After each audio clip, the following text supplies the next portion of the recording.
see passion and pride. I despise all the lies. I've been around the world, so I'm down for the ride. Good drinks, good people, and good times. Fast cars, pretty women on FaceTime.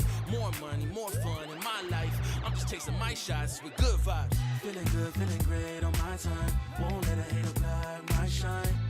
I'm just living my life, too busy chasing.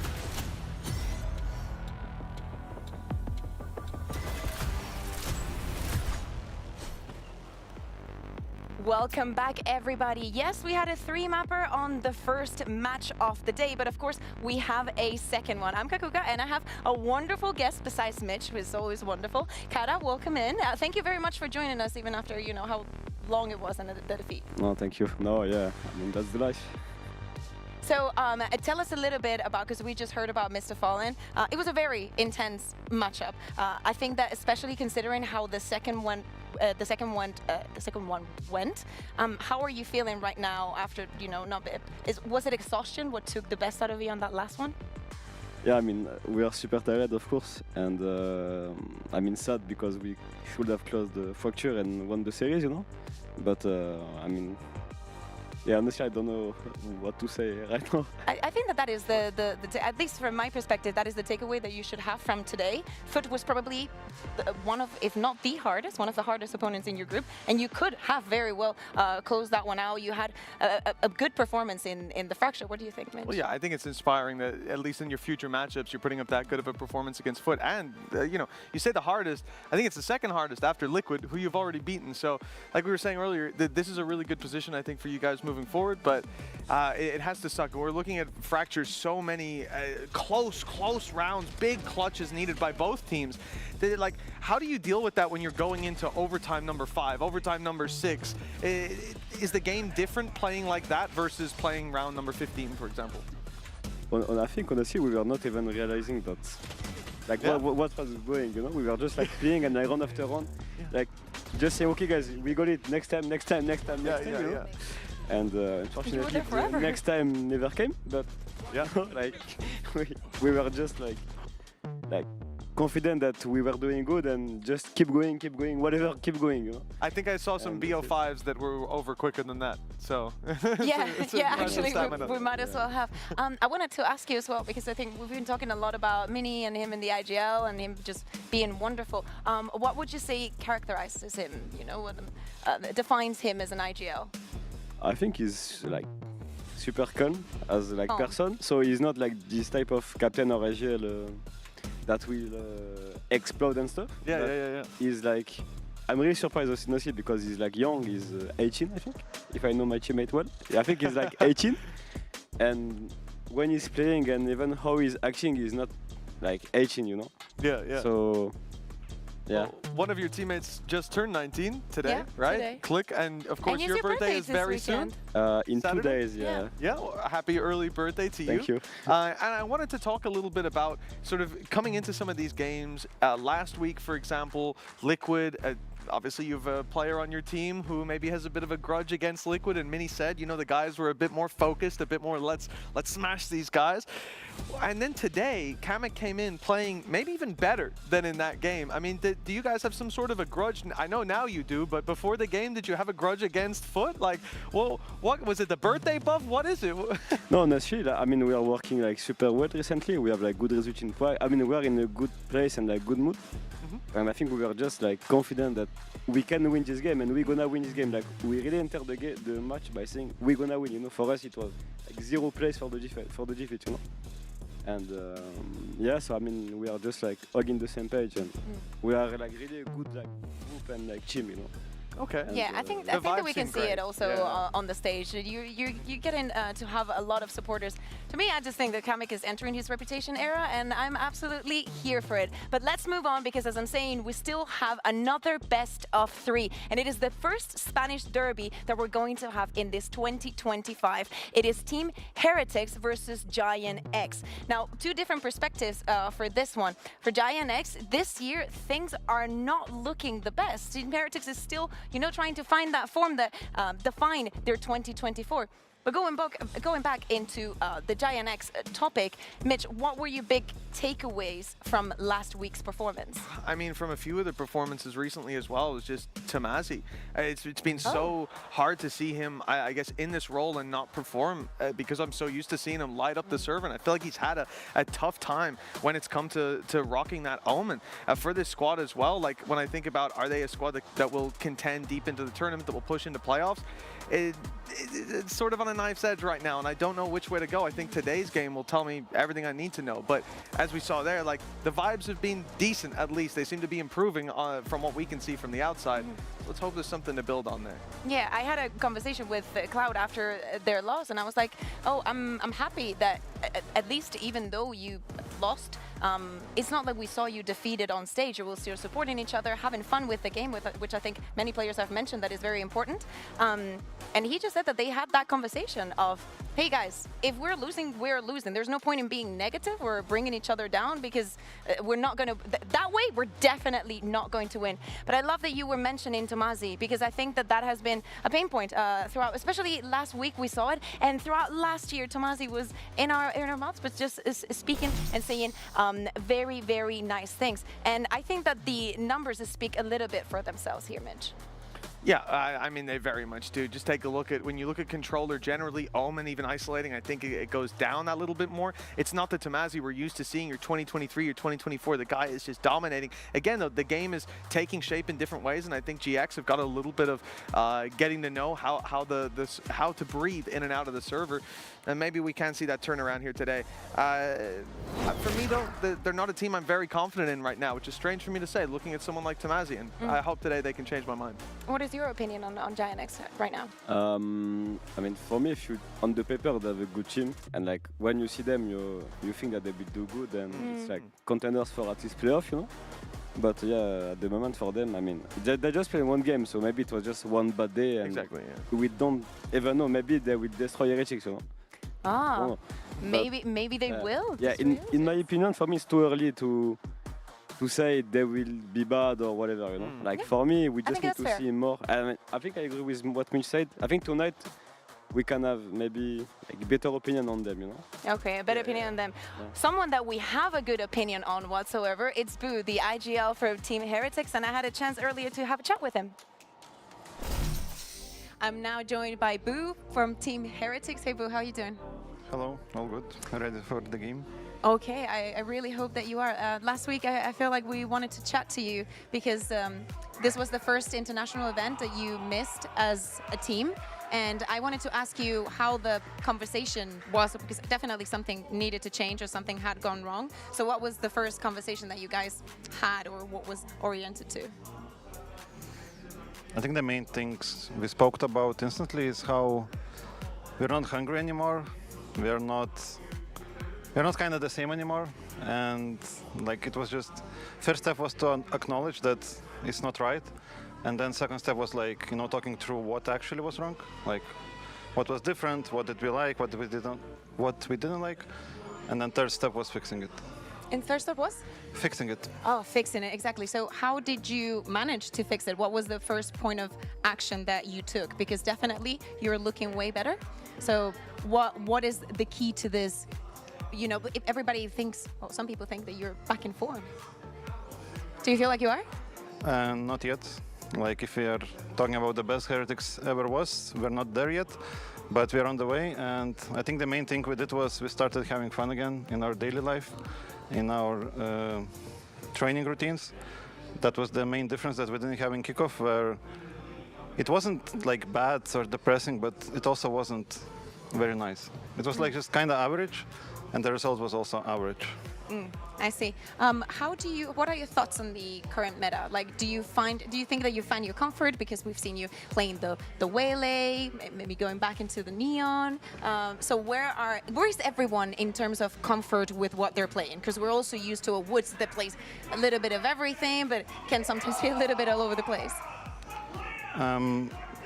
In terms of the meta, for me and for our team personally, we're not big fans, because with the Breach Teo combo, it's like kind of sucks the fun out of the game. But in terms of like comfort, we're still fine. We're not going straight into it like some teams. We are just kind of analyzing where it's worth to do and where we can maybe do something else, something a little bit off. Like for example, ice on split, like not many people play it. So it's just, that's what we did last year, where yes, there was a meta, but we also had our own stuff, like for example, Sunset. And yeah, the balance between following the meta, but also, you know, giving freedom to our own ideas was what made us good. So that's what we are trying to do again. Thank you very much for the insight. It really looks like you've given this a lot of thought. Best of luck in your game. Thank you. I love when players are very honest. You don't have to give away a lot of like your intentions and whatnot to just be insightful and being like, yeah, we had to address this, and that. So I really enjoyed that interview. You know what I also really enjoyed? Icebox last week when we saw them playing against Apex Midge. It's a bit rude. You didn't enjoy Icebox when Kata just played it? Okay, Yes, I did. see how I it is. actually did a lot.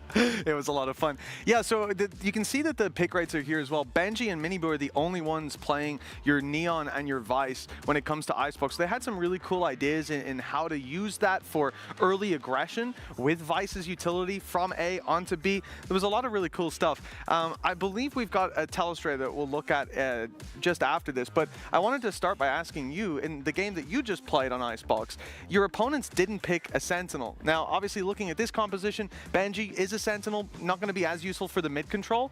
Did you think when you saw Foot not locking that in that they'd made a mistake playing Icebox without a Sentinel? Yeah, in my opinion, playing Icebox without Sentinel is a mistake anyway, except if you have an insane plan and you know exactly what you are doing, and maybe you see in the, I don't know, you know, like you see some gap, I don't know. But like, yeah, for me, playing Icebox without Sentinel, there is so much gap on the map. Yeah, and that's something that I think, you know, without having that guaranteed mid and kitchen control, this comp also faces some of those problems, but I think they did a really good job of adapting to those issues. Like you say, it can be a mistake. Obviously, Vice is a Sentinel, right? So but it's just the way that they use her. It's not in the same way that most Sentinels get value out of the map. You said you wanted to take a look at a round. Do we have it ready? Because I want to see what you mean. I do not know what round you have picked, but there it is. All right, so yeah, this is actually, look at the start of the round. Benji is already in the spawn, firing off some vines that are going to land here outside the B side. If we can pause real quick, we'll talk a little bit about that. I'm going to move around here to the big screen. Oh, okay. Don't worry, you guys don't have to stand up just yet. But Kata, when we talk about this comp, you know, like you see that already Razor Vines are sent deep into B. There, I can't reach up there. You can see roughly where they're standing. And that's going to stop. Thank you, Bea. Thank you. Yes, that's actually much better and very embarrassing for me. So they're gonna adapt to lack of info with early vines and then pushing up and having Viper's solo hold with the ability to rotate around, clear kitchen, clear tube, and then play late. You can keep running the clip there. Play late into the A site with a Vice wall on A site and Razor Vines. Right there, almost went off the edge of the stage, and they're going to deny any sort of a plant a little bit later on. It's a very interesting comp, and I wanted to know, for you guys, obviously you showed us a Vice today. I was going to say you don't play Vice very much or at all, but what do you make of Vice on Icebox in general? Did you test it? No, in my opinion, Vice on Icebox is not, again, for me, it's not like super good. But I think there is some, I mean, I'm pretty sure there is some cool stuff and cool tricks to do. In my opinion, it's like really good for one game. You want to surprise your opponent and you pick Vice and you have some cool stuff with it. But I think you cannot run this comp like over a season, you know? Because for me, it's like easy to launch this strat and easy to just adapt to the Vice. Yeah. So, yeah. Well, I think just there, as we fade to black, there was like, you see the surprise you're talking about. It was Razor Vines go up, the player planting is behind a wall, and Neon Stun comes in, and that player is just in a lot of trouble. I think they sent salvos then to finish him off. So there's a lot of ideas like that, but that's what I was thinking, right? Like, if you run this 5-6 times, then there's ways to adapt to that. Again, looking at how you guys use the Sentinel for mid control, you don't really get that in the same way with Vice, so it feels like a gap. And maybe that's what Foot were trying against you guys. There are gaps, and they hope that you wouldn't find them, but I think you did a great job of exploiting their weaknesses. Yeah. No, I think so too. I mean, in my opinion, when you play with a Sentinel anyway, you have to move more, you have to take some gamble, you have to push, you have to just fight for the space, you know? Yeah, that the Sentinel can give you. And I mean, I think we did a good job to just play on their gap, I would say. 100%, especially against Foot, because I think they're the best team for fighting for space. They do such a good job at that. I didn't want to interrupt. I feel like I'm third wheel in here in a date with you two guys here. But on the other side, we're speaking about the Vice, we're speaking about Benji. On the other side, there's going to be Westside, who had a very good performance despite of what we saw from GiantX. I think that we also expect some kind of spice from GiantX, right? In the map that they picked last week, we didn't see innovations in the compositions, but in the one that was picked by their opponents, actually we saw some new things. How important do you think it is innovating and adapting to the meta? I mean, for me, it's just the most important thing because... The most? For me, it's the most because you can do whatever, work on whatever you want if you don't adapt to the meta. And like if you're... I'm not saying you have to be in the meta because on some map we are not in the meta. I'm gonna have to cut you off because we actually have to welcome the teams onto the stage. Okay, let's go. Sorry.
The first Spanish Derby of 2025 is here, and the questions are louder than ever.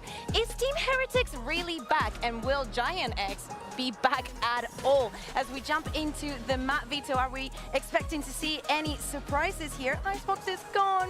No. Yeah, but I mean, with the way Heretics have been playing, it makes sense to get rid of Icebox. It's what they banned last week as well. So. Exactly. Pearl going out, GX, double losses to BBL, probably relatively happy about that. When you come into Haven, this is where things get interesting. Heretics lose it to Vitality, lose it to Mate, so I think this could be a really good battleground for GX. They've changed up, moving away from the Neon, which has helped them. They took a victory over BBL after a couple tries. Split going to be the pick of Team Heretics again, somewhere that they beat Apex. It's obviously a map that they're looking to heavily include in their pool. Meanwhile, GX are on a 4-loss streak on that map, so definitely set up for Heretics' success off rip, with Lotus being a bit bad for both of them. They've both been destroyed recently. I think that we have to be realistic, right? Let's try and get a kickoff out of the way. You know, I think that GiantX have been very vocal and open about, yeah, we didn't adapt to the meta. We didn't think that this is how we wanted to invest our time. I think that we focus on the things that we can do and that we can change for this stage 1. What are we looking for in terms of the compositions? Because Split, a map that the Team Heretics has chosen, that is where they showed some innovation. And speaking about individuals, for example, Cloud on the Deco looked pretty good to me, Midge. Yeah, I think there's a real, when you talk about getting with the meta, adapting to it, and I think for GX, that's exactly what we want to see. Something like a Teocom coming in, maybe add in the Breach, and we can see a lot more space taking, a lot more aggression in the early round. For GX, that's sort of what I liked about looking back at some of the previous games. Tamazi, it was like back in January 15th, he had his last decent performance on Omen. He's struggled since then. And I think that was actually, I think it was Haven, where he was getting hyper-aggressive early, taking control in the extremities, and I'd like to see a comp switch to CGX enable them to do that a bit more, because again, this is a great tool that maybe hasn't been used in a way that benefits him most in recent memory. Yeah, absolutely. And we jump into Agents, and then changes on both of the sides. Team Heretics going for that double duelist on both of the sides. Cloud on the Europe. Oh my God. Kata, what do you make of this? Which one do you like most? I think it's gonna be super interesting, and I'm looking for Giant like with Tejo because with Sova I get the comp like the goal of the comp, but with Tejo I'm not sure. For me it's not working the same, and you cannot combine as good. So I think let's see. I think Giants are taking big inspiration from Vitality's comp where they were able to deal with Heretics on this map. It's a very interesting take moving into Haven to have your ISO and your Yoru, but this caused so many problems for Heretics. But then again, you have to think that that was Safe and Durka that they were up against. So big boots to fill. This is absolutely insane. I think that this has to be in history the first time that Purple plays on that ISO. Having Tomasi and still putting Cloud on the Yoru, I have a lot of questions and I need 2 people to give me answers. Please, Pansy and Minnie, take it away. We'll do our very best for you, but I think we're in very much alignment with you there, Bayer. A couple of question marks around this. Again, the fact of Cloud having to be in this sort of role here, a lot on his shoulders. Minnie, but in your mind, when we talk about these 2 teams, we do have Heretics where we're still looking for a bit of a spark, a bit of fire underneath them, building back towards where they are. But what about GiantX in your mind? Where do you see these guys on that kind of table, I guess? Well, I think for Heretics, we need to see that form from last year. Not just for Heretics' sake, but for our sake as a region. We need some team from somewhere. Please. So it can't just be Vitality at the top. I think we're going to need to see, you know, someone else helping. And I'm hoping that is Heretics. Woot going to the ISO, I quite like. We saw him on Split last game, and it looked quite good. He did. We'll pause for that, because it looks like Cloud might be in a bit of trouble. However, if you turn your attention on the other parts of the map, GiantX are getting a bit of a good lay of the land here. They're going to explore behind. There is still going to be utility in the way, so it won't be completely carte blanche. But for now, they're going to get that A-side control. Plant should be in, not too many threats. I love this flank from GiantX here. I think that if you're going to play a retake, you have to come in with a flank here. And they're in a good spot. They're getting pushed, though. Yeah, you can. It looks like Heretics want to take space away, maybe feeling that there is that flank coming in, but again, GiantX, step for step, kind of matching that energy, sitting a little passive, and now the push comes in through. Oh, Purpo! That was a bloody good attempt. We are down to just Woot now in a 1v2. It ain't going to be easy. Turns the flash and finds another. Ace off the rip for Woot.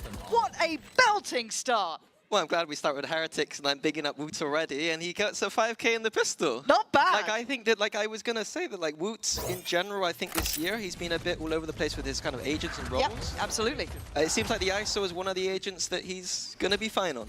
Well, more of that, please. Take a bit of that. First stage!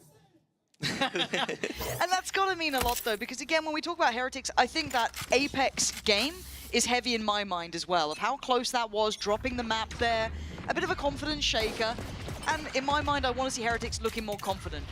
But yeah. I do want to say, GiantX are not a... Christ, Billy, but that was not bad. But in my mind as well, GiantX are a dangerous team, right? It's easy to kind of overlook them at times because we haven't seen the kind of sum total of the parts coming together and it all seeming to work right. Yeah, I think they've always been like a middle of the pack kind of team. And I want them to stop being mid. I want them to, like, I don't want them to rely on qualifying through this group by beating Na'Vi. I want to see them actually compete with the Heretics, maybe even snatch a win from one of them. One of the criticisms I think I've had of GiantX is this kind of standard approach to the game. But I like this composition. I like the Teo involved in this composition. I think it's actually better than the Sova. Yeah, you were kind of leaning on that when we saw this at the beginning. Again, if this does get a little bit more dangerous, they are... Hold on, we'll come back to that because they are looking to try and commit a little bit ahead of those smokes from CT. Purpo's done really well. Good trade and spacing from Rienz to get that in motion. And with the smoke now in place, less opportunities for Westside. Tomasi, statistically... Okay. Tomasi statistically did have a great game on this map against BBL. Now, to try and pull off a 1v2 though, and Rienz feels like kind of the end of the line here if it does come down to it. Phantom ready, and it'll be Minibu to claim. So, lovely work from Heretics, maybe losing a little more than they'd like, but still getting through the storm. But we were kind of discussing this composition earlier when we first saw it come in, and you did say you prefer that Teo in play here, especially in this scenario. Yeah, I think that Sova with ISO when, you know, back in my day, when we played this composition, it was about that undercut with the Sova shock to take a main control, but with the one undercut now, you can't rely on that as much. And so I think Teo is just a better agent than Sova in general, so why not play the Teo? I like this gamble from GiantX. Or this meta, really. Yeah, it could be a really good step in the right direction. Eyes towards Purpo here as well. Ult is ready for him. Maybe an opportunity. Would you want to use it here? We'll see. Already Cloud, though, willing to take a risk. And he's not alone in this matter. Exploring through middle. The pressure coming towards Garage. It's Wu to try and take the fight. Spams away. Benji on the claim. Trade comes in and the ult did go through. Now that found nothing. Very little reward here for Purpo. Runner's on his... Oh, the timing of that. I thought Minibu might have had him then. Kind of in between the pages, but Runner's positioning here could be nasty. Now the Owl drone going to go up, will reveal position, but the spam's just right. Cloud and Runner in unison, making them sweat here. Now keep in mind, this was a bonus for Heretics, but it did have some bite to it. Couple of rifles littered around. Now if it gets more costly, I start looking at this as a very good round. Boo not going to have any play here, as Purpo ready towards the push. Yeah, I like what Heretics tried to do with the kind of aggression towards middle. You know, they had to do something with their kind of economy status, but GiantX ready for it. Yeah. And they should be ready for it. They're playing a Euro. So far, kind of, we're looking at these early rounds, right? We're into round 4 coming up now, but this feels like GiantX have been abusing mid time and time again. Happy to pressure through towards window. Happy to be aggressive. Do you think this is going to continue as we get into the kind of thicker things now? Yeah, I think that it's going to be interesting to see. High as well. Are we missing shields here? No, okay, they did get the light shields, they just weren't showing up. I was petrified. Hopefully that gets fixed. Nothing yeah, on the recon, so we can see Whoop not going to actually pull the ult, and he's going to be able to save it for the post plant now. But again, GiantX pushing down the center of the map, like you're saying. Nice little flank here. Yeah, they're so quick to this. The tempo of this game has been excessively high so far. We wait patiently. I think Whoop might get a good idea of what's coming. Still has that ult ready, as you highlighted. Didn't burn early, but might need to utilize now. As it stands, GiantX taking over long. The site's going to get smaller here, and Woot going to be put into a corner. Tries to fight forward, falls for it. GiantX, they get the way in the door. It's Minibu to fight back. But at this point, it's a 3v3. It's going to get hectic here. Crunching towards the site. This pressure up long is working perfectly. Purpo to Massey, removing them player by player. Boo, overwhelmed. GiantX with a lovely plan and a near-on perfect execution of it. Yeah, and it's Tomazi here with the 3K. We asked more from him from the last series, and he's answering right here. I think it's interesting already. We've seen 2 rounds from GiantX, right? It's almost like they're re-execing his site. Yes. You know, A-exec on the retake, C-exec on the retake there again. Heretics did do a good job of pushing through the CT to sniff out that it felt weak, but ultimately just lost the aim juice. Now, this does feel like we've got a bit of a rework from GiantX here, right? Because we've seen these guys for such a long time now, and we've been waiting to see them pick up a little bit more potency I want to see like an identity. Yes. It's not just like, you know, standard, middle of the road. You know? Like, this is more of an identity to me. I really like seeing it. And again, you look at this aggression down A long. All of them moving together, 1 player left on the other side of the map. And of course, they're not going to challenge. We are in the retake meta, to say the least. Ult going to go in. And again, very little value. Nothing. Yep. So that's, you look at this purchase, maybe banking on a little bit of damage from Woot there. The only one with the Guardian, everyone else on the Stingers. We have been seeing them look better, though. Yampi certainly looked fantastic with it. West side. Going to be pressured towards CT. Can they fight forward, or are they held back once again? Cloud is getting the info. He's getting a lot of info here. West side trying to play it forward. Rien's catching him in the smoke. Time to play in, but Heretics digging in their heels. They're not going to give up the site without a fight. But this time, it's down to just Tomasi. He did well here, but that's just too many players. Heretics keeping bodies on the site and actually weathering the storm. Yeah, I mean, that's a big round to lose from GiantX. I think it's curious they went for a 4 on A setup against the kind of economy status of Heretics, like a very low buy. Leaving the site completely open a couple of times is fine in a game. Leaving it open against like essentially a very weak buy, like, I'm not sure about the decision. Look, we've been discussing playing against kind of Let's go! half buys, force buys, your anti-eco prowess. I'll let GiantX off the hook a little bit in some of these, because, again, I do want to see if they can keep this clean going forward. So far, I've just been impressed with how they've been approaching this map. Westside is once again going to be forced to deal with this, but I think Boo is cracking the conundrum here. Oh, and he goes unchecked. This could be lovely for him. Boo with an opportunity to farm. Benji's already helped him out. Do note, though, GiantX did have very little bring into this, couple of sheriffs. I am looking at that Vandal on Tomasi, but Heretics seeming to navigate all the threats. Yeah, it was a nice little anti-eco setup from them. They shouldn't be caught off too much. Nice little shot from Minibu there to clean up the gun. should be a formality. Lovely from Heretics. And look, I put a question mark with GiantX on those kind of antis as well when they were having to deal with that lighter buy, maybe misplaying it a little bit. Heretics seem very equipped. So that's a tick in the box. For them, this is now just the road back in, but we are going to start seeing those ults, Mini. They're cycling up here.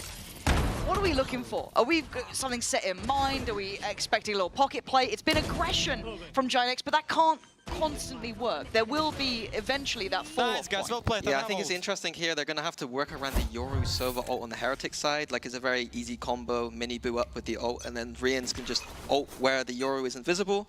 So they're going to have to think about how to adapt to that this round. Same kind of default approach here for Heretics, just grabbing that orb, kind of containing the map. Maybe to do with GiantX's aggression, just going to contain it in. I like it. But now, though, it almost feels unfortunate that Heretics don't bump in to GiantX, who had been pushing those extremities quite often. As it stands, Miniboot spotting one.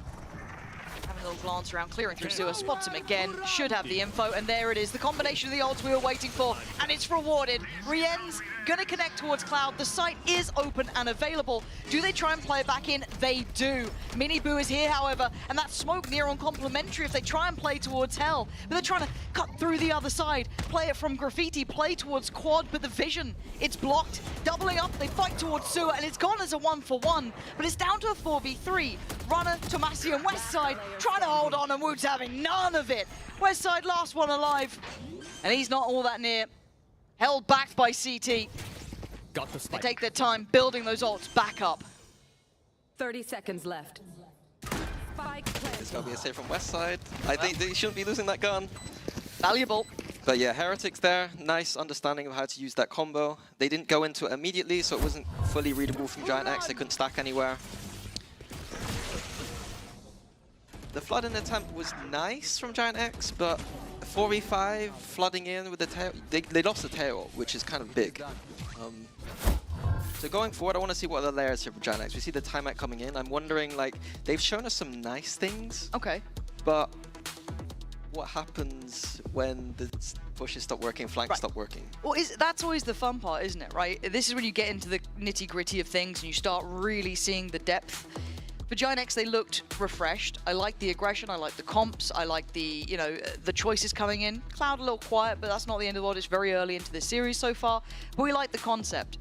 However, it seems to have hit a bit of a brick wall here, and Heretics they've caught on to this, right? Once you've been flanked once or twice, you're kind of reading into it. I don't think that's hard for Boo to find a way to cure, but now, what's the adaptation from GiantX? It's awkward because it's like you've already started with kind of a game plan when you're playing for retakes, and now you're against ults 2 rounds in a row, like the ISO ult now, you know, Yoru Sova ult last round, where you kind of do need to play for it. You're not going to hold the site against those ults sometimes.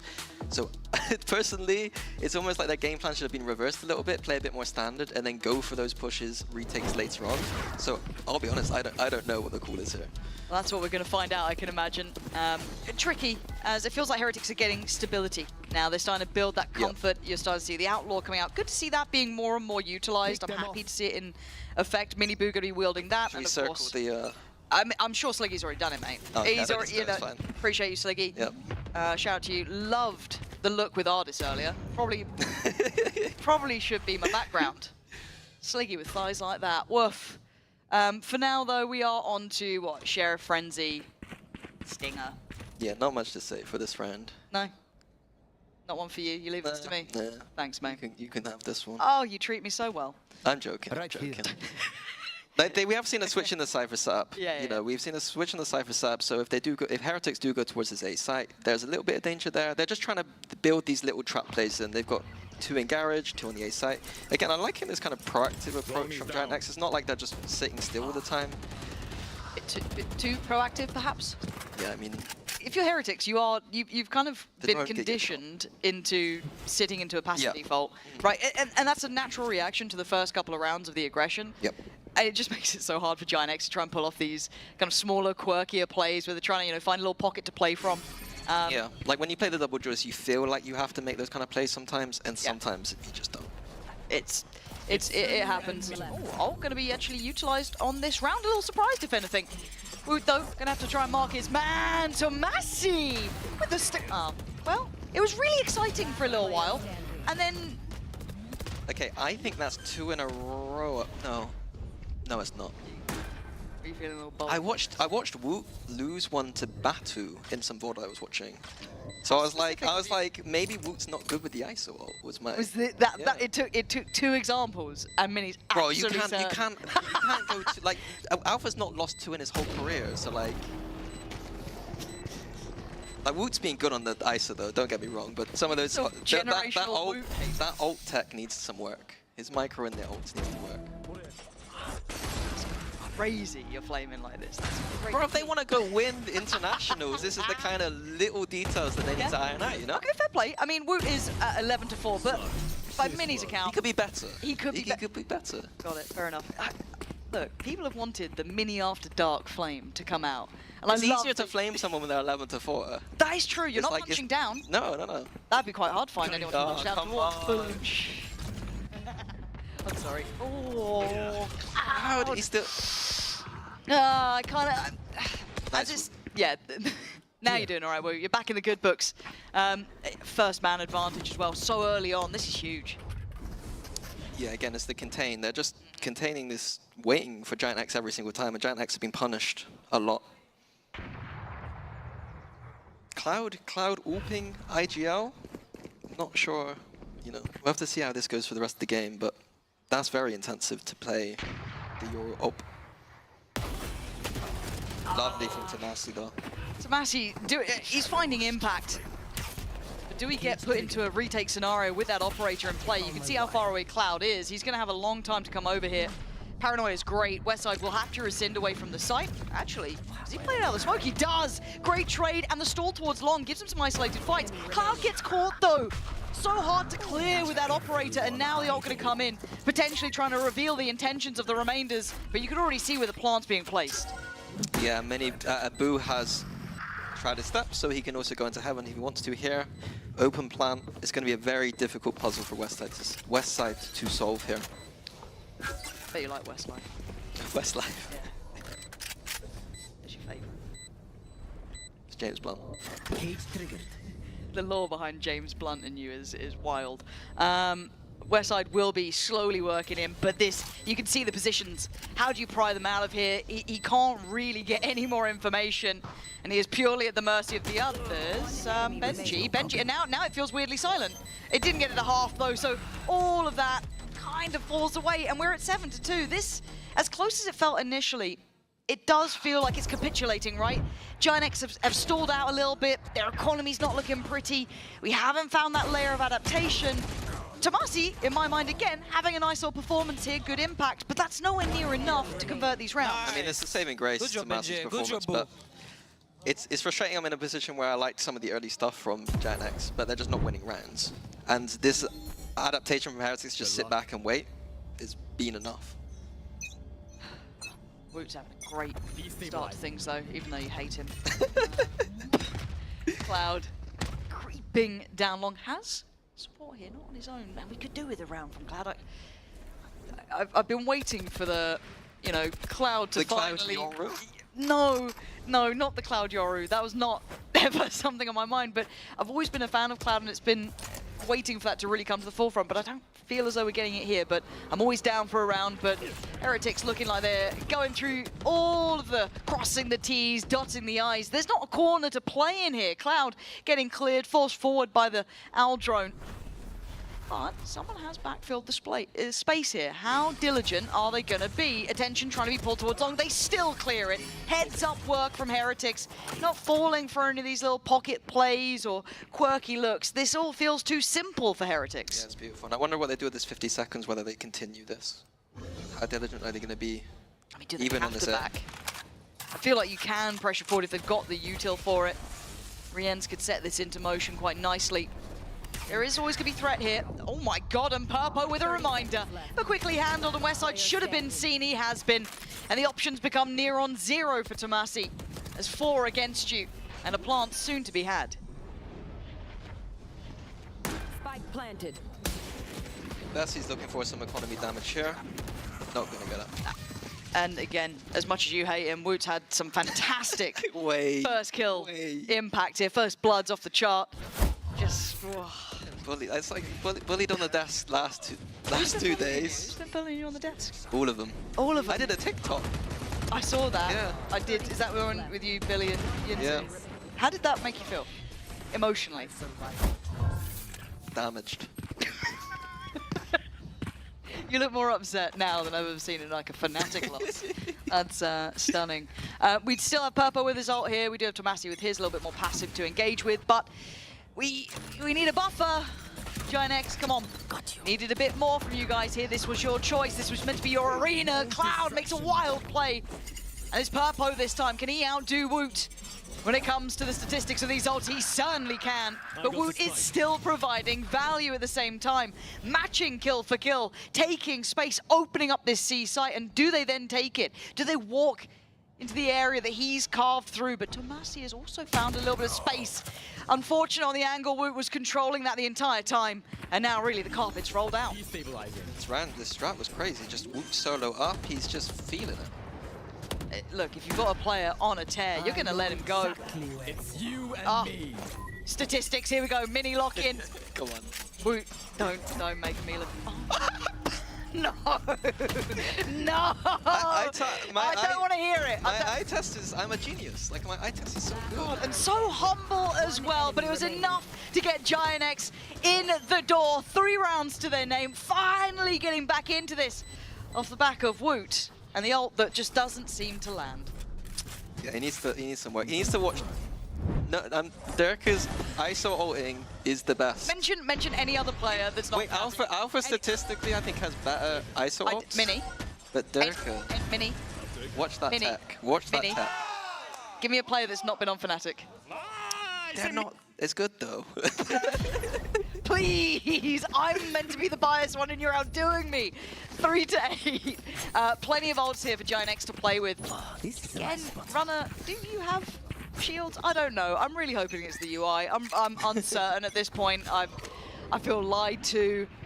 He does indeed have shields, so the UI once again, brilliant small indie company at the helm. But could be 9, could be 4 for GiantX. Let's see which way this shakes down. It does make the scoreline feel so different, and Cloud in the right place. Trying to play up ahead of this, though. He's a very knife's edge position. GiantX are stacked towards the middle of the map. They're going to have to play retake again on A, which is not a fun position to be in. They do have the tail ult in, and they do have flanks coming in, which is good case scenario. But Heretics should be aware of these flanks by now. Has to be on the protocol list. Has to be known. Runner still has ult as well. Spike's now down, spotting 2 close by. And it's Boo to draw blood. Purpo's gone. The flank is noted. It's been found! Re-end, gorgeous work. Catching 2, perfectly complementing the positioning as well. Runner's still doing well here though. Cloud needs to find some impact, needs to find some work, as the numbers just so drastically against him. Heretics claiming 9 rounds. Yeah, and all it took was Woot on ISO, so maybe that's going to be, you know, maybe every map. It certainly could be. Woot looking fantastic here, barring the ult. But we'll be back in a second with the second half.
credit to one Boo and just the structure and understanding, but it didn't feel threatening after those first couple of rounds.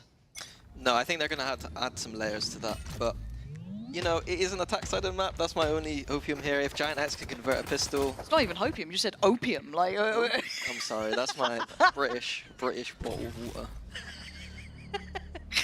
water.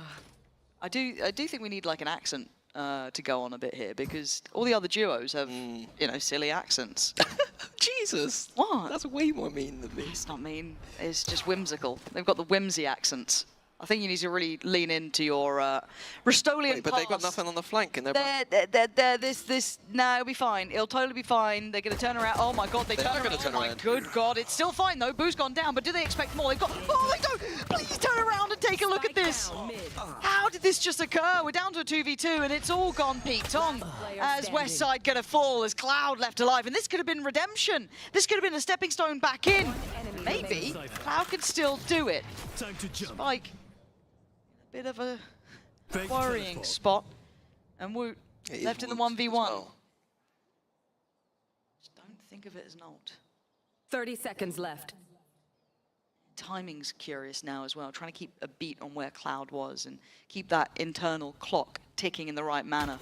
First spot found. Cloud needs to be the one to aggress here. 17 seconds. The pressure's on him, and you can see it. It's tough, and Woot's going to make light work of it. Comfortable in the end. The time being a real factor for Cloud then. And it's double digits for Heretics quickly.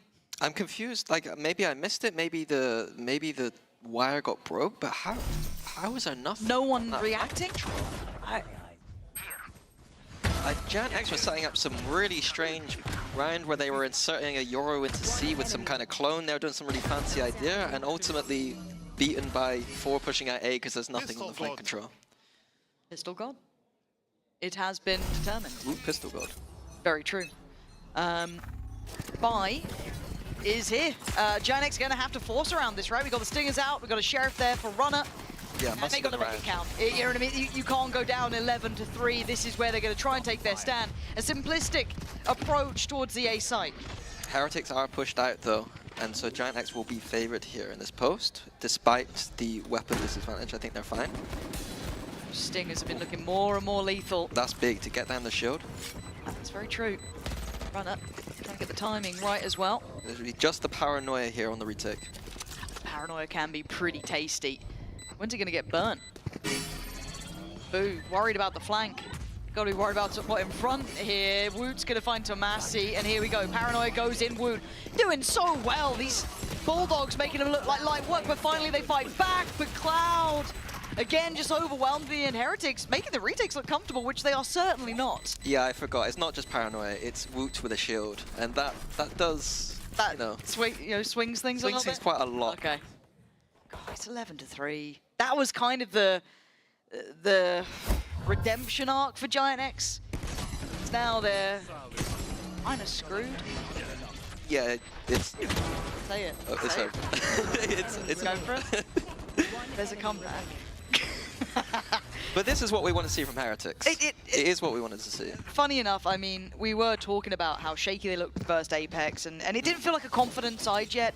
And Heretics are one of the talismans of EMEA that are meant to be going forward and facing those international teams, and having shaky results against, you know, a team being built, one of the newer look teams, it wasn't quite good enough. Now, of course, Heretics walked away with the win in the end. That's fantastic, but this is a very clear message. Because I feel like GiantX are that next step up. They've got some experience here, a little bit of a different look, some very dangerous players, but yeah, 11-3, they've not felt threatening, and Woot's in such a rotten position for them to try and handle. Actually does go down in the end. Gonna only take away 1. That's Purpo removed, but Benji on the case. Miniboo takes a glance and gets dealt with. Hold on. Maybe signs of life. Maybe it's not over. Maybe Mini's lied to me. I don't think so, but we'll find out. We've got Westside and Runner still with the Sheriffs, which is going to make it tricky. Benji just storming the site. Beautiful from Benji.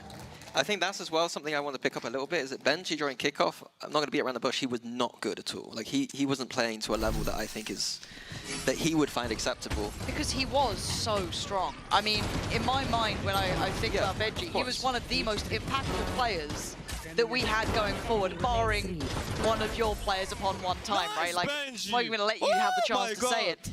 But if we do get the resurgence of Benji finding that level of form, I'm scared for everyone. Yeah. You know, if we get a Woot Benji performance, or you know, even throwing a mini boo or a Rienz at those high notes, this team does become champions finalist quality, right?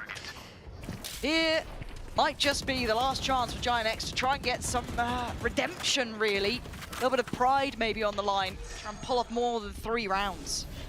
Defaulting in towards A, and the Heretics have read it quite well. But GiantX, I will note that the last time I watched them play Attack Haven, they did have the layers. They weren't just going one-dimensional. They were exploring A main and Garage, kind of ticking the boxes, I would say. So you can see that here too. So Heretics have stacked to the wrong place.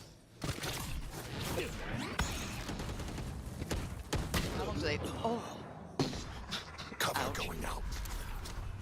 Okay, mini boo, pretty nice. Yeah, Cloud was just desperate to make a fake kind of work there, but he didn't need to do what he just did. So it looks like C is going to be the finish, but Heretics already shifted to that C side of the map already. Already over here, Purpo. Kind of has to give away the game either way, but Heretics looking for the pre-take almost. Runner gonna find Woot, and it's just traded out. They're just going blow for blow here. Bodies dropping on the ground as Runner in Westside's position. Oh man, that's almost unfortunate timing. Could have had a teed-up kill, but has to turn his attention back. Boo on the flank, he's gonna find the man as Runner now left in a 1v3 to try and claw back some pride in this map. This was their choice. This scoreline certainly wasn't how they saw this going. Is Runner now with 3 targets, 2 to the left and 1 to the right. Spots a player, takes him down. It has to be nothing short of an ace here for Runner. And this reposition is heavenly, but they've read it. They've read it so damn well. This is shades of old for Heretics, looking strong here. Mini diffuses in. It's 13-3. And it doesn't get any easier next map, because guess what? Agent Woot might be playing on that one. It's going to be the ISO again, so it could be a rough series. Yeah, this is uphill. It is uphill.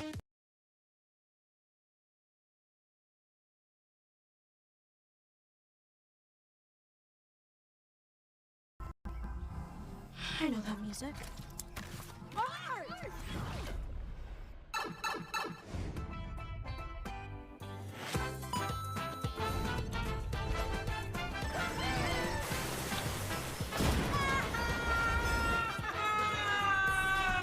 Guys, you gotta see this. One of 5 immersive worlds in Epic Universe, only at Universal Orlando Resort. I want a new career. F1 driver, Jedi, musician. Wibbs got Boo. This is my kind of office party. I want an epic adventure. Have you heard of the Great Circle? What? We got you. I'm traveling the world? Hold on to your hat. Who's next? I want to play with all the League of Legends champions. Riot benefits. Say less. We got you. I'm not the ones in the game? You're in the game now. Get all this and more with PC Game Pass. You know what I'm gonna say. Yeah, we got you.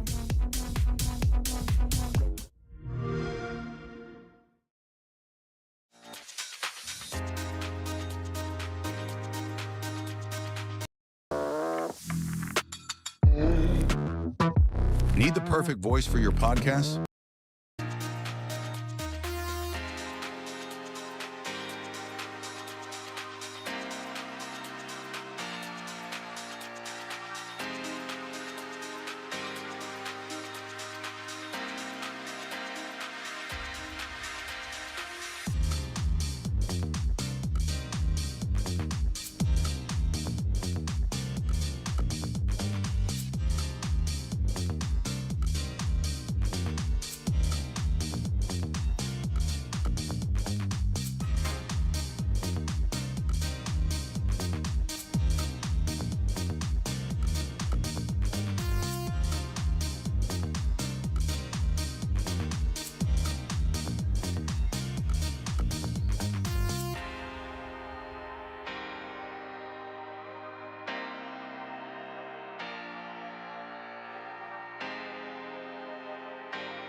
33 are from Ireland.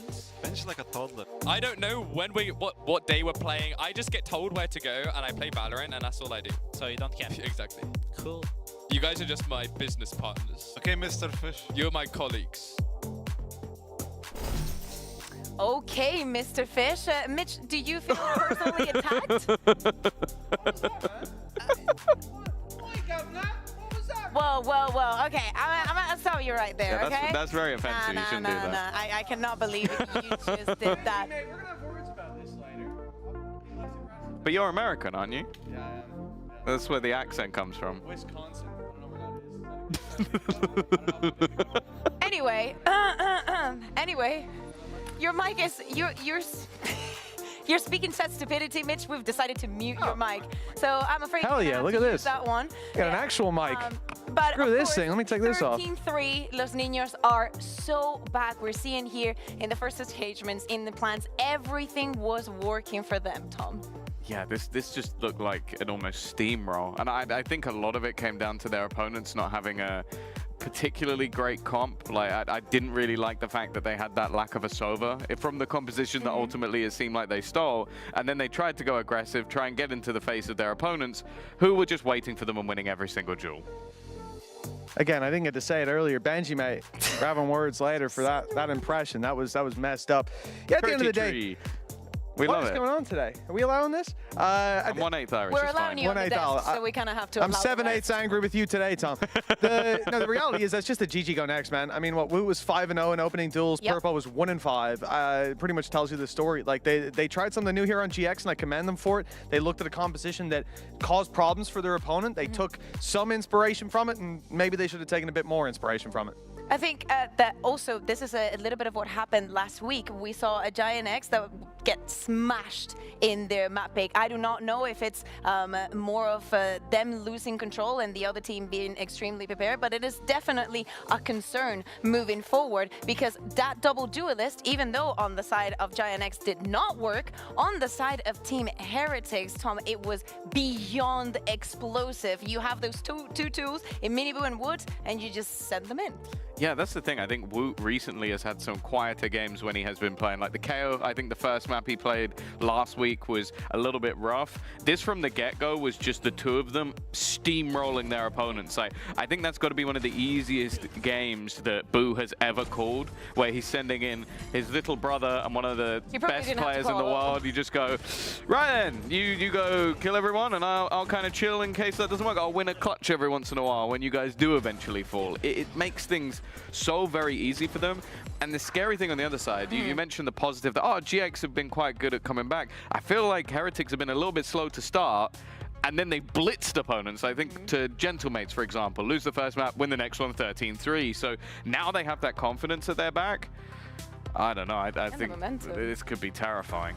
Yeah, I think there's really no way to dice this up in a way that feels reliably favorable towards GX at the moment. They just got diffed on an individual level. What did you say, that Woot had an ace in the first round? Like, it's definitely up there. You know, it's just ridiculous. And again, Heretics not the kind of team that I know to be the team that slows down. Again, we talked earlier as well, coming into today, I think GX are the ones with something to prove, and certainly on this map, they didn't prove anything to me, but the reality is I'll give them the little bit of an out that they tried something new, and that is where they're going to be these kind of problems. Certainly not fully adapting the comp either. I think they came in with a worse version of what they wanted to run. Jesus, Mitch. Okay, the worst version? I mean, well, I hope it wasn't a better version. Wait. Our worst. Oh, okay, sorry. Not the worst. Sorry. My English is bad sometimes. But, you know, I will give you that something that we were mentioning. You have Tomazi on your team. You decide to put Cloud, IGL in on the Euro if you're going to be running this double duelist. But hey, we see the smile on the faces. My Na'Vi nostalgia was happy at least. You know, when he was on Na'Vi, played some Neon every once in a while. I quite like that. I didn't enjoy this as much because it didn't work, but I now put him on Neon. Why not? Yeah, but I feel like maybe we're giving him too many things, right? Too many tasks to fulfill. But as I'm saying, Split is going to go next. And it's not only the bad news, but Heretics decided to go to this split, probably based off on what they saw last week. Not only their individual performance, which we expect to see the double duelist coming out again, just in case you didn't have enough. And on the other side, we have the tell of what we can expect from GiantX. Yeah, I think the reality is Woot going to be sticking on ISO, moving into split, most likely. Moving into split. There's next to no chance in my mind that you're going to be able to shut them down at this point. I think GX need to reach an incredible, like a new level, something that we haven't seen from them before. And in terms of confidence, I mean, we heard it from Cadaver earlier that like this team individually, very much a team that you expect to be capable of at least pushing to playoffs. Individually, they're there, but from what we've seen, they are not greater than the sum of their parts in the way they're being used right now. And going back to the drawing board, we might even be too late for that. Yeah, I kind of look at this map going in and worry a little bit for their defense, because I think their defense when they played up against Vitality, it was only really Westside that got them any rounds. Like, it was some big individual plays from him, and he had a very, very quiet first map. So I think if they're going to get much from that, their attack looked a lot better, though, and they managed to make it at least competitive versus Vitality. So I understand that going into this one, you go, okay, this is probably a done deal, but again, if you go close versus Vitality, you come into a Heretic squad that we probably put slightly lower in current form. They do have a chance here, but I think you need to see the likes of Tomazi have a consistent map, and more importantly, you need the likes of Purpo to be performing again. Well, I really hope that Tomazi has a lovely map, because he is going to be the one on the Euro, and no pressure. Is moving away to the Fair Omen. play. Mitch, honestly, take this. It's literally been since January 15th. Tomazi's been struggling. He's been in Omen jail, and it's not looked good. Purpo coming out of that last map, I don't know if this was pre-planned or if he's just, if he or someone on the team, I reckon it would have been Pips, and came in and went, nah, mate, you've had your chance. Back on that role. Give Tomazi the time to shine. And I mean, he probably will feel a bit of pressure now with that swap up coming into this map to deliver. But look, Tomazi on a duelist, I'm not going to doubt it that much. I said they didn't have that much of a chance because I didn't think they'd make this kind of a drastic change. But this is a different team that's going to step onto the server. Yeah, I think another addition, though, is that Miniboo on the Raze has looked fantastic. Absolutely. Like, ever since they've come back after kickoff, he has looked brilliant. So that combination again with Woo, and it's so easy to just go, Woo ISO, probably going to be good. So they need to shut both of them down. Yeah, absolutely. When we were starting to say the Team Heretics was coming back, one of the main things was Minimoo on that race. But again, let's be excited for Tomazi back on that duelist. Meanie, Hansi, are you guys excited? Excitement's a strong word, Mayor, but what I can say is maybe it can give me some hope. I'll take hope, because it can't go worse than map 1. That's true. There you go. That's silver all linings. That's all I've got. No, but genuinely, what do you make of the switch here? Because it feels like it's going to free up Purpo a little bit more in a way. Well, I don't think it's what ideally when they come to the season what they wanted to do with this. No. But last game, Purpo and Tomazi both had stinkers when on split, so I don't hate it. We'll see how it goes. Nibu, run away. Pain Shell went in, but GiantX, of course, on the attack here, just in case you needed a reminder. And that will mean, of course, Heretics on the defending side. 3 players by pillar, though. That's quite a few. I'll find you. Yeah, GiantX are gonna end up towards the site that is stacked, so worrying for them. But they're playing mature, holding this heaven. The split's gonna come through with the Tail Sabers now. But surely you're putting a question mark with, well, where are they? They're not going to give us the sites. They've got to know they're by pillar, but how do they clear it? As it stands, Cloud is just going to try and face check it, finding 2 for himself, but suddenly through the smoke comes Woot. Oh, little star points on that one, but the rest of Heretics doing what they do best as well, flooding back in, working together as Woot, still firing here. Not quite the pistol god this round. Was Runner put in a 1v2 with 25 HP, trying to time it on the pillar. I don't think he's quite got that right, as 25 HP, not enough. I mean, I love the cute little knife from Woot, the little stabby. Like, I've not seen that one before. That's cute. I did want to say that, like, watching back Heretics' VODs, they had a pretty aggressive style. They were like aggressive A main, aggressive middle, aggressive B main, like depending on the round. So I'm surprised GiantX going into like a straight gamble A hit when they know that like one of Heretics' main rounds is to stack that A main. So a bit of a question mark about GiantX's decision on that pistol. Essentially just running into the stack. Are you blaming the coaching staff? That's a blame of Pipson, yeah, that is a blame of Pipson. The crowd is on their feet. They can't believe it. And it would be lovely to kind of get the ideas like behind this. This is quite nice. Boo is going to be, oh, well, well. And I think he's potentially either heard or spotted the player at the back of the site too. So a decent read, and they're right on the cusp here. That lurk is the only thing that could save them, or a flash like that. Wu controls the spray beautifully in the end, adjusting on towards Runner, and the absence of presence becomes obvious. Westside's lurk gets cancelled towards middle as he slowly works back around towards B main. And it felt like there was some potential there, but it somewhat fizzled out. Yeah, it was a cute idea, like double TP out of the smoke or into the smoke. It was cute. I feel like cute's not a nice word when you say it. Oh, it's I'm cute. sorry. Cute idea.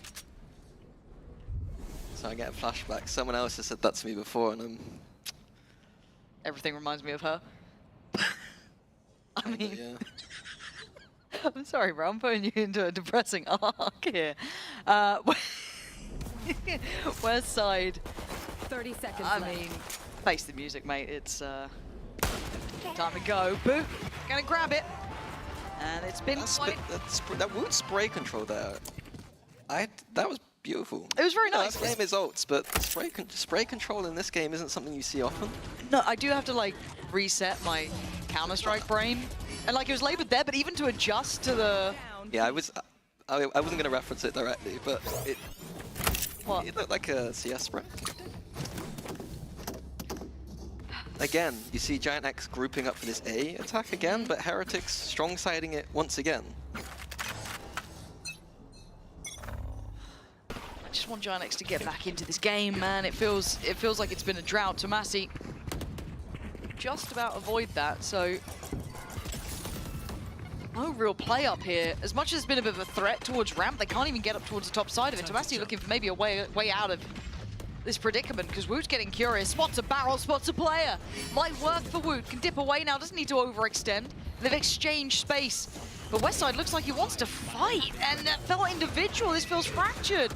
Purpo now on his own, looking for some support here. Tomasi trying to come over, and we're into the ult. Oh Lord, here we go. Statistics. It wasn't the cleanest, but there we go, we're good. Runner and Purpo now outnumbered, but certainly not outgunned yet. A valiant attempt, and that's all it will be. Heretics continue the march. There was the ace as well. Nasty boy. That would have been 2 in... that was his first, I think, in the last map. So that would have been 2 in 1 series after not getting one before. I mean, that's at least what Woot was saying on camera. I don't know if that's statistically correct, but I'm going to trust him. So you're just saying re-ends now is nasty. You flamed Woot before for results. Now you're like re-ends. Horrible person. But yeah, but yeah, like 8-1 by the way. I've just noticed that. Yeah, it's. Christ. So, nah. You can't call it. You can't call it on round 4. Look at the camera. That is not a man who's happy right now. I mean, is he ever happy? I wouldn't be either, but I don't know what. But to me, like when you come into a game, you game plan out those few rounds. They've decided to go with an A rush, A exec thing, start a round twice. Yep. So to me, if I'm the coach here, I would be almost angry at myself. I can't really be too angry at what I'm seeing. Like they didn't play out the protocols particularly awfully or anything. Sure. So I think game plan wise, I think they've kind of stumbled early. It's an early timeout. I don't think he's taking a breath.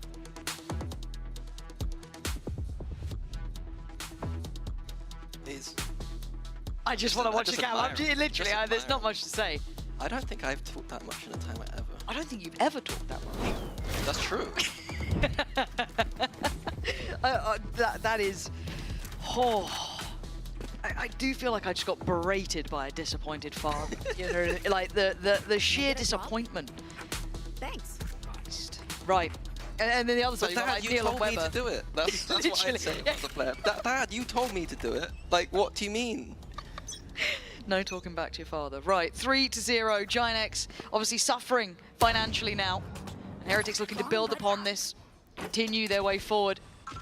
Speaking of continuing way forward, Miniboo's going walkabouts, taking some space, feeling confident. Speaking of confidence, 8-1 Woot doing the same thing on the other side, but there's a lot of players here. That Prowler will connect, he wants an early swing. And he's sticking around. Rien's in support of him. I mean, these guys are looking so crisp, Mini. Don't you dare go away from Rien's. Give him his time in the sun. He's stealing aces, and Woot got 1 out of the 4 there as well. So, in-zone flawless, shared. Yeah, I think if GiantX did what they just did then in that round where they're prodding around the map just a tiny bit into the A exec we saw, like on their other rounds, that would have been better. The other rounds, but I just want to see them default the map now. Like default out the map, use those salvo cycles, take space, figure out where Heretics are being aggressive. I missed that. You do a little. Stole my ace. Oh, okay. And there was another word, but. It's too naughty for Brog. Yeah, so GiantX just need to see where Heretics are aggressive with his ISO. Just avoid Whoop. Oh, the pain shell and the tether there, so close to getting Tomasi. I think just a little off timing, but Heretics are just playing this like death match now. It feels like Whoop getting super aggy here, but the smoke not that complimentary. So Cloud is rewarded, and the battle for mid, as it stands, is in the hands of GiantX. Again, this is an approach that Heretics have played in their previous map. I think that like going behind that box is only going to work so many times. So GiantX ready for it. I like the read from Heretics though. Knowing that GiantX can't keep going for this A control, they're going to have to switch it up with some more default E play. Nice bait and switch setup. Why does this feel like, oh, they've avoided the car crash? I cursed it. This is very powerful. Even if they pivot through Heaven and go towards B, it's still not that comfy, but it looks like it's going towards A, which still has Rien's fresh off the 4K. And a Boo sat over here. And Rien's does have ult too. 30 seconds left. Waiting for that split, but it's mostly through Heaven. Gonna force Boo a little further forward, but he wants to shoulder this, and he's gonna spot one. Does try and stick around, but now it's what? Tomasi, what's gone on? TP'd into the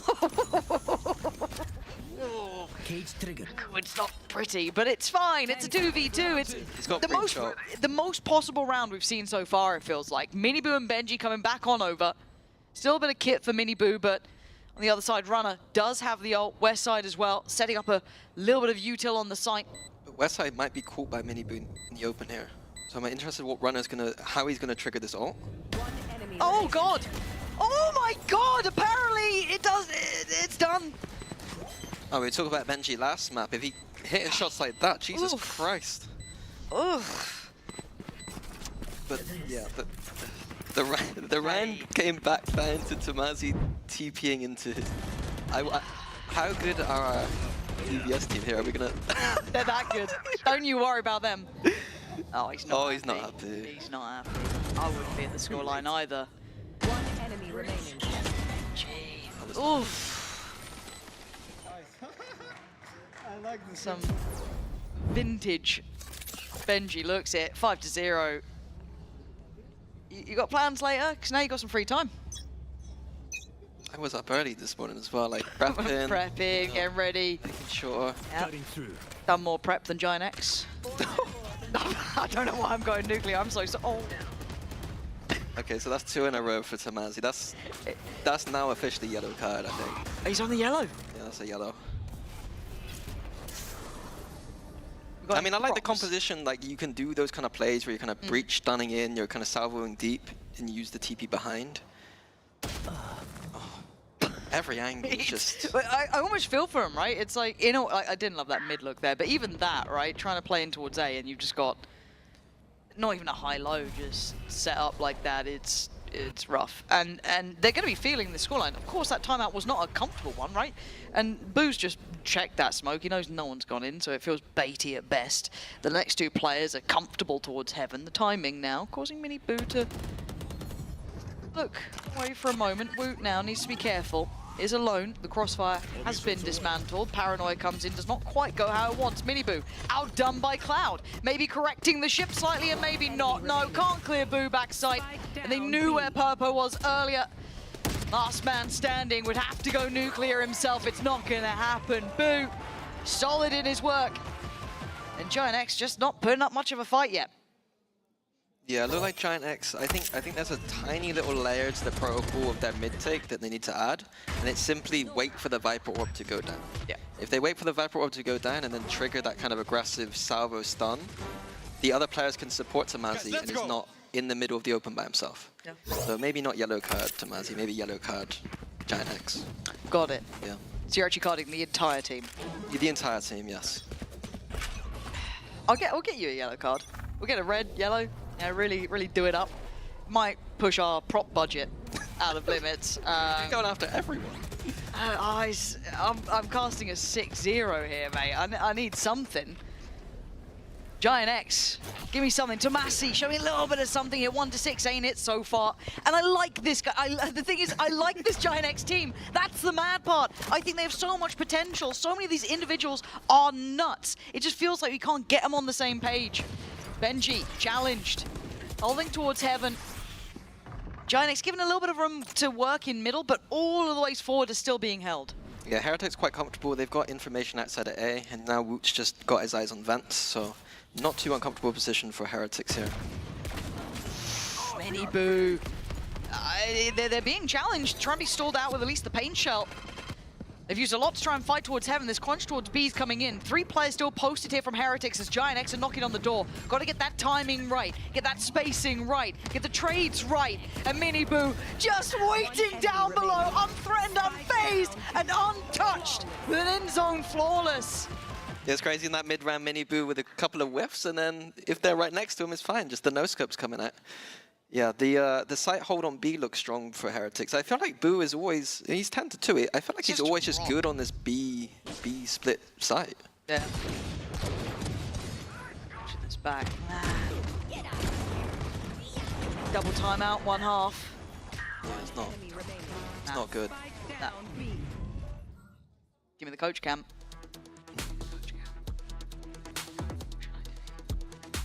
No, not you. Know that's not who we're talking about. You know we're not talking about Niels and Weber right now. There we go. There we go. Weber absolutely spitting bars.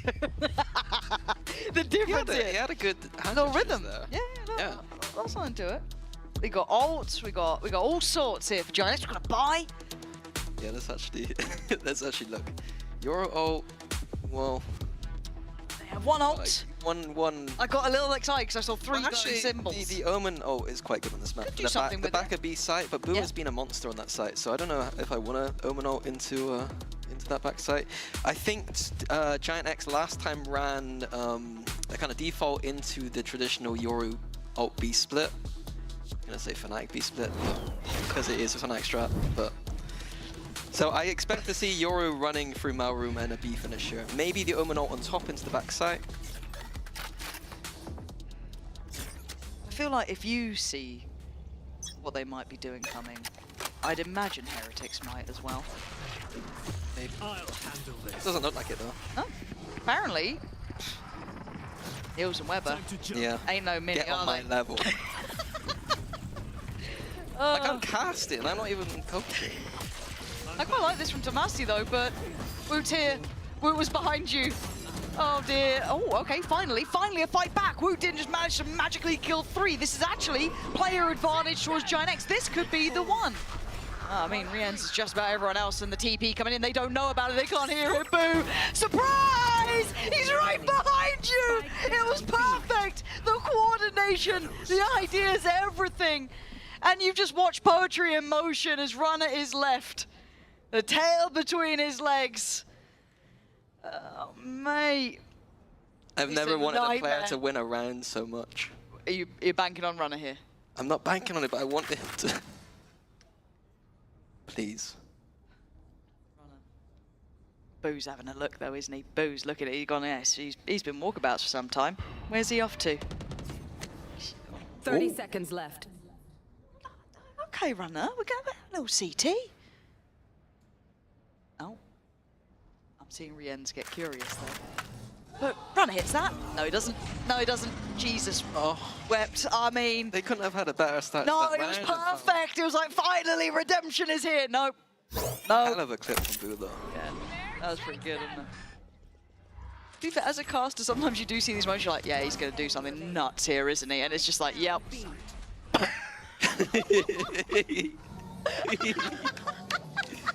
That is amazing. I just want this Benji reaction. They're not even saying it. They're just giggling, man.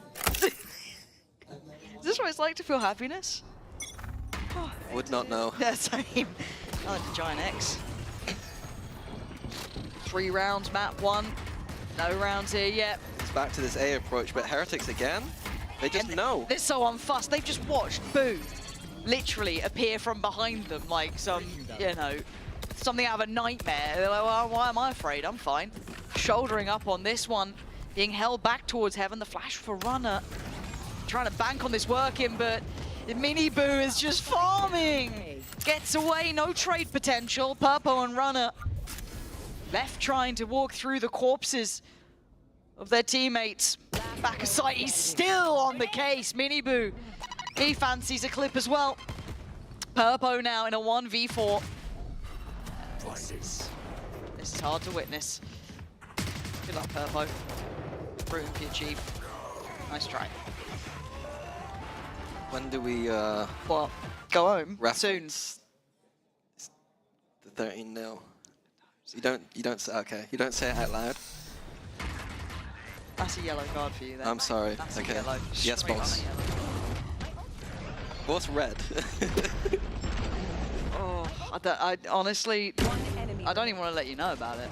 Because what if you do, you know? West side is also 0 for 9. So I'm on watch there. We've got these little. Oh, it's 0-0-9 as well. That's quite impressive.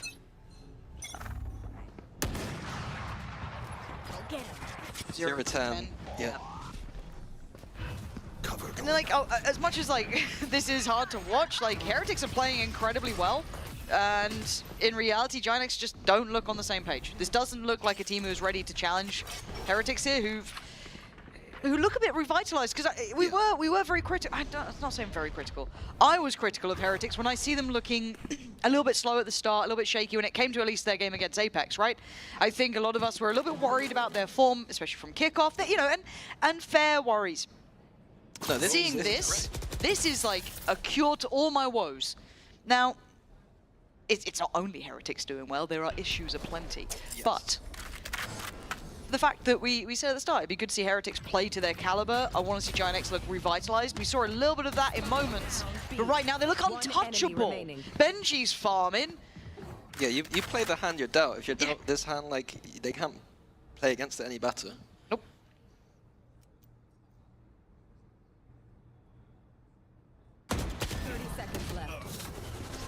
Well, 10-0. Yeah, at this point, I think let's just throw away playbook. I just want to see something weird from GiantX. You know Mini's losing it when he's asking for something weird. Go tail ult. Yep. Omen ult. Let's do some wacky kind of Omen ult into the tail ult or something. Let's make it fun. Let's go. Oh. Like the controlled version of Stacks with the mouse kiss. Yeah. Breathe deep. I'll be honest, I didn't see. I should have lied, ignored it, but I admitted to my failure. You just zone out between rounds, just. Well, let's see if there's anything weird. We've got sheriffs. This is what I'd like to call. I'd call it a Shiko, but they have light shields, so it's kind of hard to do that. I think there's a Shiko still. You'd say so?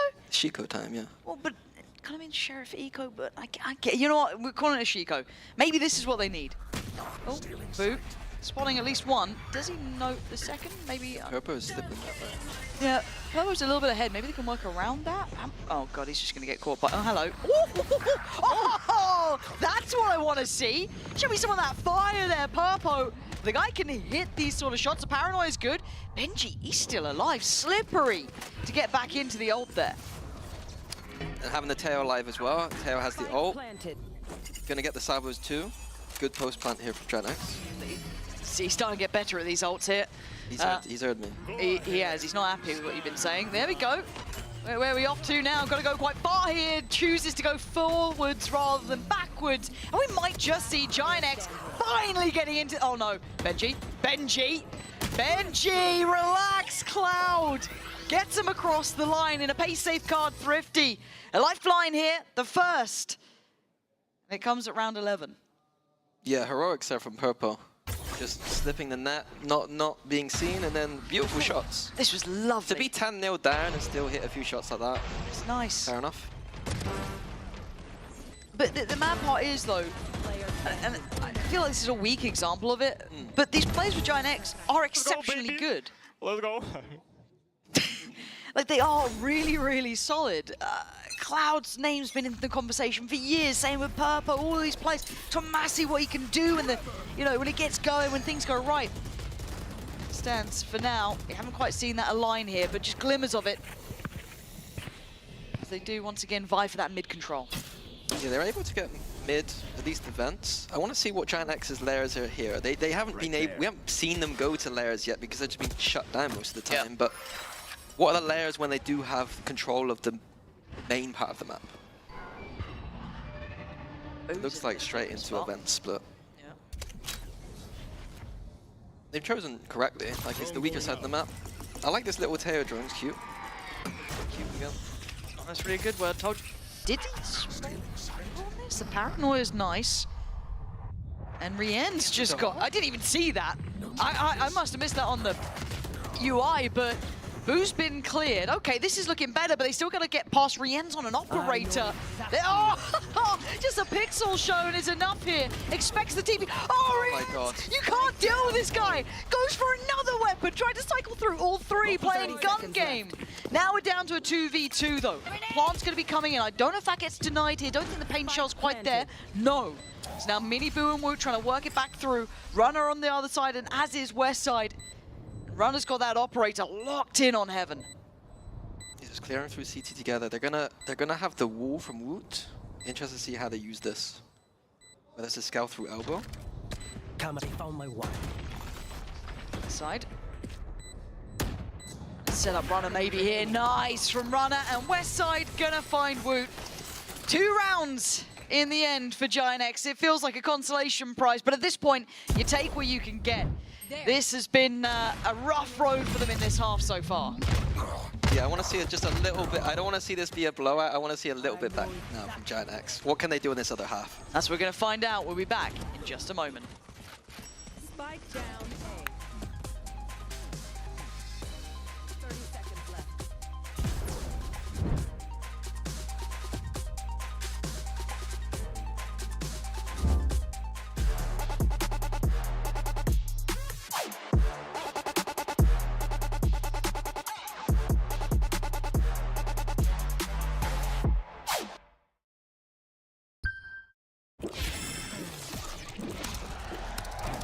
Red Bull gives you wings.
Well, map 1 was a 13-3 to Heretics. Map 2 currently stands at a 10-2 scoreline. GiantX finally getting a couple rounds towards the end, but it felt like that was a very one-sided first half. Yeah, I think right from the bat we saw that, I was kind of critical of GiantX's game plan coming into it. And I think that when GiantX go into games slow, it seems that they're unable to kind of come back. We saw that against Vitality, where they started off really slow, and they don't want to, you know, the writings on the wall doesn't look good for them here either. Yeah. Let's see what you got for us, GiantX. Show me something. Give me a reason to believe. Heretics certainly have, if this is the form they want to maintain for the rest of the year. And they're just speeding up on him. Purpo's going to be put right under test. Miniboo hunting. Going to go straight back towards the pistol in hand. Purpo turns around and catches him. I thought he was dead to rights, but not the case. We're going to catch some attention towards middle, but it's Benji to catch Purpo out and try and fight for the site. But they're already back towards this. GiantX not going to let it slip just yet. Leaving Woot in a 1v4.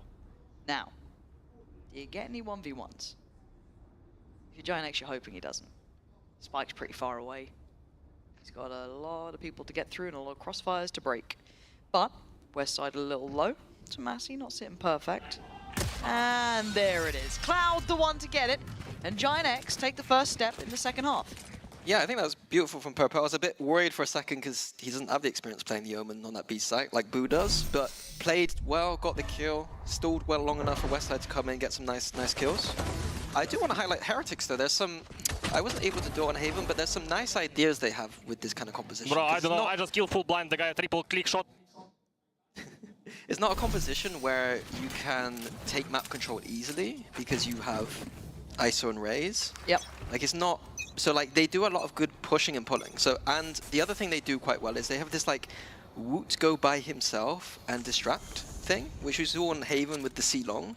We just saw it there on middle where he's like, hey, look at me, I'm Woot, I'm really good at the game. And then the rest of them are kind of like scaling into B.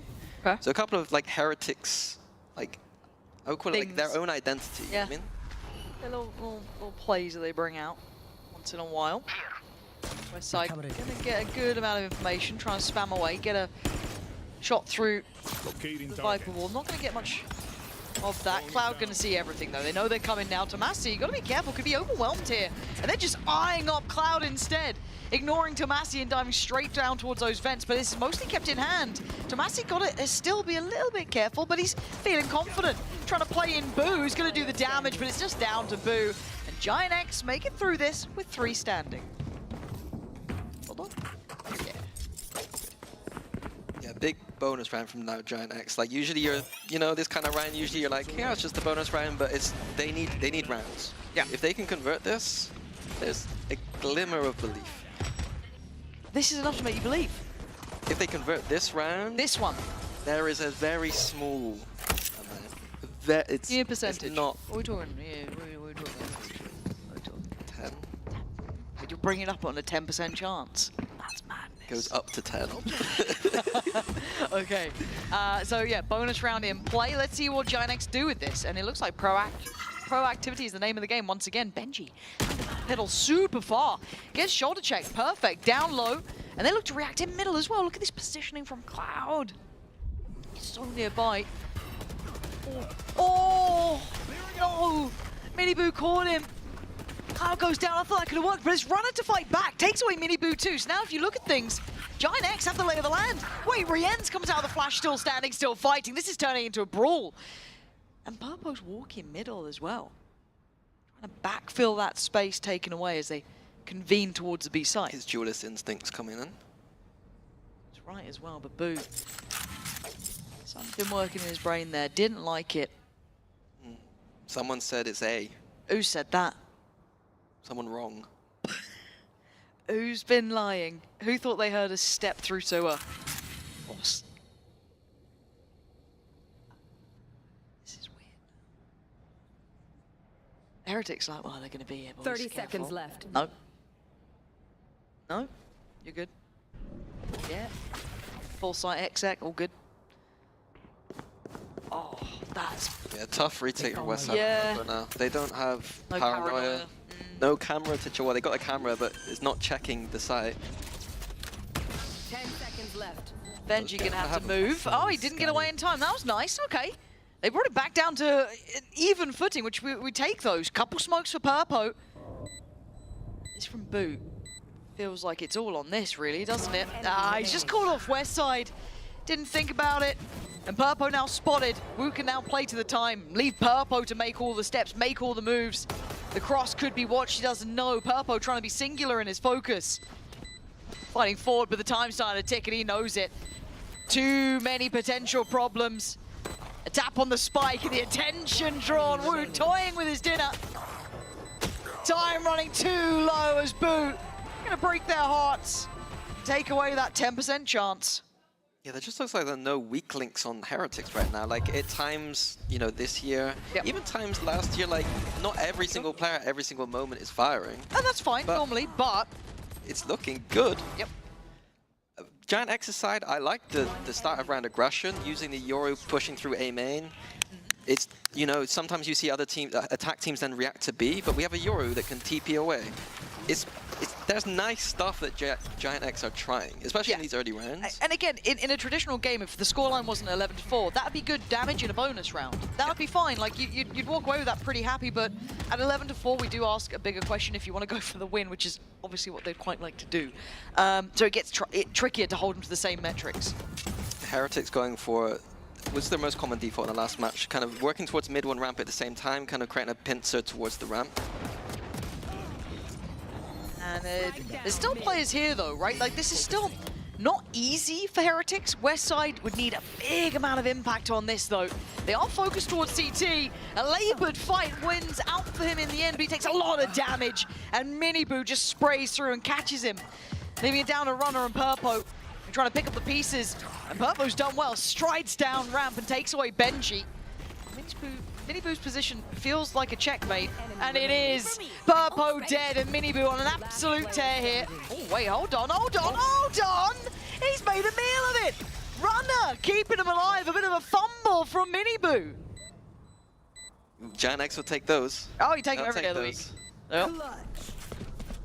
Yeah, I like the approach from Heretics. They're running a default that I was kind of explaining earlier. It's like they're taking middle and ramp at the same time. If they get pressure towards middle, then they're going to accelerate at the ramp and vice versa. But GiantX didn't seem ready for that in the early round and had to rely on Miniboo whiffing ult here. Ooh, little death slam. Ooh.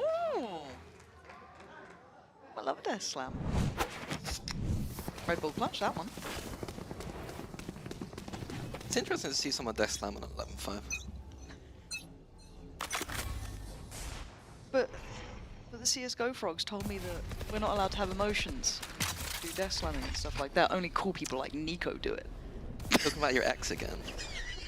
How's Fnatic? Have they ever run something like this? Look, we both got. Right now, Wu's got the first here, finding Tomasi towards middle. And this shouldn't be the round to be a problem. This shouldn't be the round. I'm surprised that they back off away from the gun as well. Like, I understand wanting to reset the round a little bit.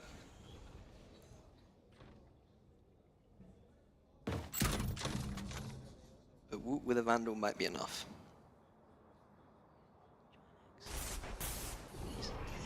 No. Woot with a Vandal might be enough. Here we go. Oh, this is the one to make count. Wu does have a little bit of a system to this, doesn't he? And it ain't working out right. Westside goes down, but it's easy for Benji, who already predicted the position, but he might get checkmate here. Spammed away up with the paranoia to save him. Purple and Runner trying to deal with the problems, and they're all towards ramp. 3 of them sent scrambling back. 25 seconds and a quick TP. Boo is out of there with the spike. Nice open plant here, but TP back from Purple. Gets it. Might fall defuse. I think he's got the time on this as well. I don't think they can get back there in time. I don't think. Yeah, it's close, but it ain't even that close. Diffuse is there, Purpo. Really well done in the end. Managed to get that diffuse, that quick TP, the right place for it. Heretics couldn't run fast enough. Yeah, Purpo again looking proficient on the Omen. Like, that's the kind of play you expect from your Omen mains, but coming in, not someone I consider an Omen player at all, having the quick wits to match that ult. Really nice play from him. Cool. I mean, it's a nice shot from Westside. And hey, look, we were calling out Westside when he was struggling kill-wise. He's now up to 9-13. Sorry. I know you love a coach cap. But Westside has come alive, right? This is a big performance upswing from him. He was struggling initially. This is much better. Speed up now from Heretics. Bit of a fight back from GiantX. Starting to see him do a bit more damage. But keep in mind, Heretics had very little in that round. Now we're going to see them fighting back with those rifles, with those Vandals, with those Phantoms. And it's Westside again. Name up in lights. 2 big kills, can't quite get the third. But Runner still in unison with him, fighting from ramp. Trying to stand as 5 here. 4 now. Mini Boo. There's no way he gets... how's he left alive here? How is Mini Boo still alive there? I don't get it. Boo should be dead. He is. It got messy, but job done. 7 rounds now. GiantX finding their footing. Yeah, looking actually competitive. Like I said earlier, like GiantX do have some good rounds. They do have some good ideas. Right there we saw that the protocol to the reaction, the protocol reaction to Heretics going that fast ramp, immediate salvos, immediate breach stun, re-clearing together. It's a beautiful round. Give me that coach cam. The last one was funny. I think you missed it, but it was like he was almost like sighing in like a we've won the round. Okay. Like a relief. Not a good relief kind of. Oh, I see. Like I see. Like a.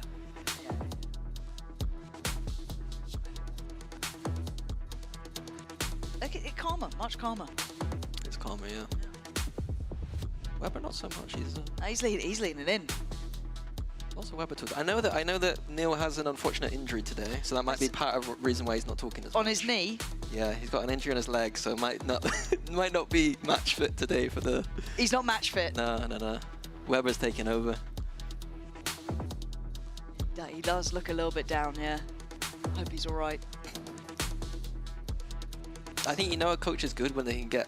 Like, a coach is good if they're old enough to get injured playing badminton, I think, Sorry. Does that make sense? No. Like we're old men, right? Like me and Neil, right? And Weber, right? You gotta be old to be a good coach, I feel like. I don't know if that's really the main metric. I think that it is. Right. Okay. I think it's badminton injuries is the main metric for coaches. Well, we're going to have a stats guy here. We'll get looking into that, the age correlation to win percentage. Right now, you're not even a coach anymore, mate, so spin on. Oh, dear. Oh, again. No one to capitalize off of it, though. No, which kind of feels unfortunate, because I don't think it was necessarily a bad implementation of it. If someone was there to catch at least the push up. Yeah, a little bit disjointed, but there's a lot of players on this side of the map for GiantX. Yeah, just a reset here from Heretics. Getting out of that ult was good from Heretics. See the pause. the aggression does become predictable though, but that doesn't. Runner saving Purpo. Yeah, Purpo thinks he's playing Yoru and Runner's had to bail him out. Yes, that's kind of what has exactly happened. Now Heretics, hey, they've hit a little bit of a stumbling block. Not massive, this wasn't a hefty investment. It was Stingers and a Guardian, a couple of bits and bobs, but GiantX, this is a must win. You don't see Heretics get to 12. If they can keep 5 standing during this, it'd be perfect. A quick pivot, though, straight through the vents. Timing on this could be awkward. Did they check?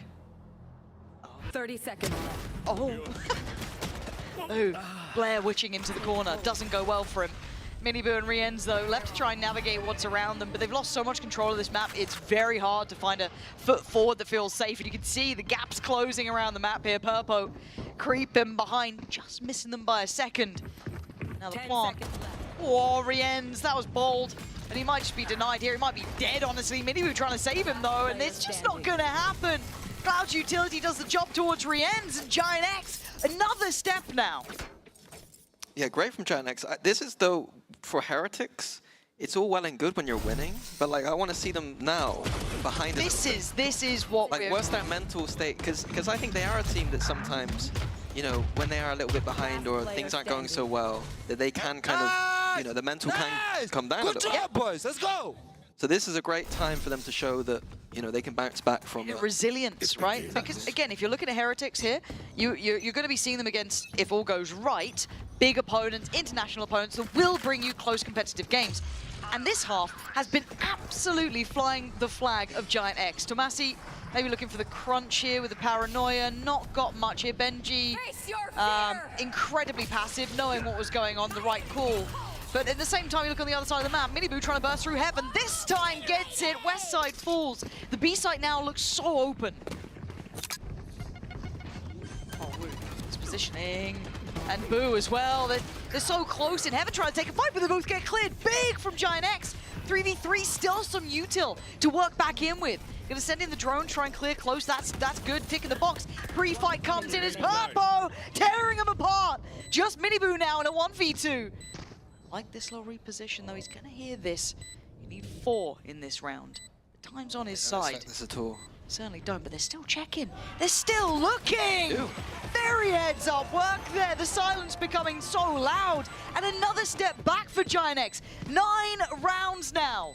This is pressure on Heretics. Yeah, I was getting very worried there for GiantX because they did the KC play, you're ulting out of A, and it's a very easy reaction for Heretics to go toward that B site. But beautiful kills to get in before this retake.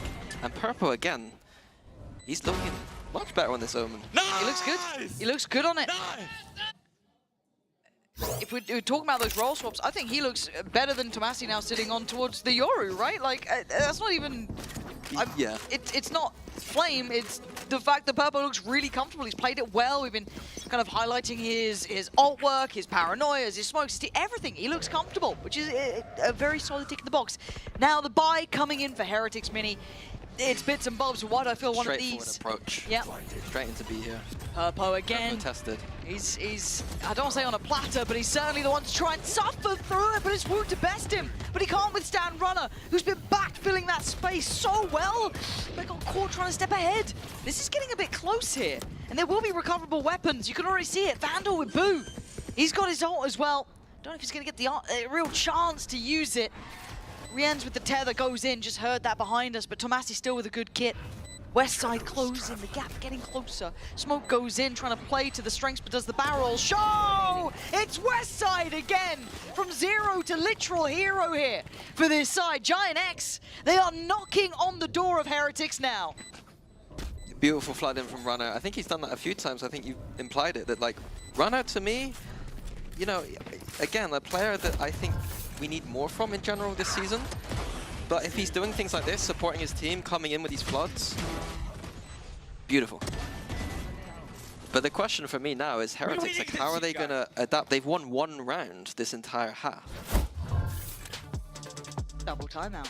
Hey, look, if I'm going to question mark it or note it when GiantX do it, I'm looking at you two Heretics, right? Coach Cam. Which one this time? This one. Nils' injury weighing heavy on him.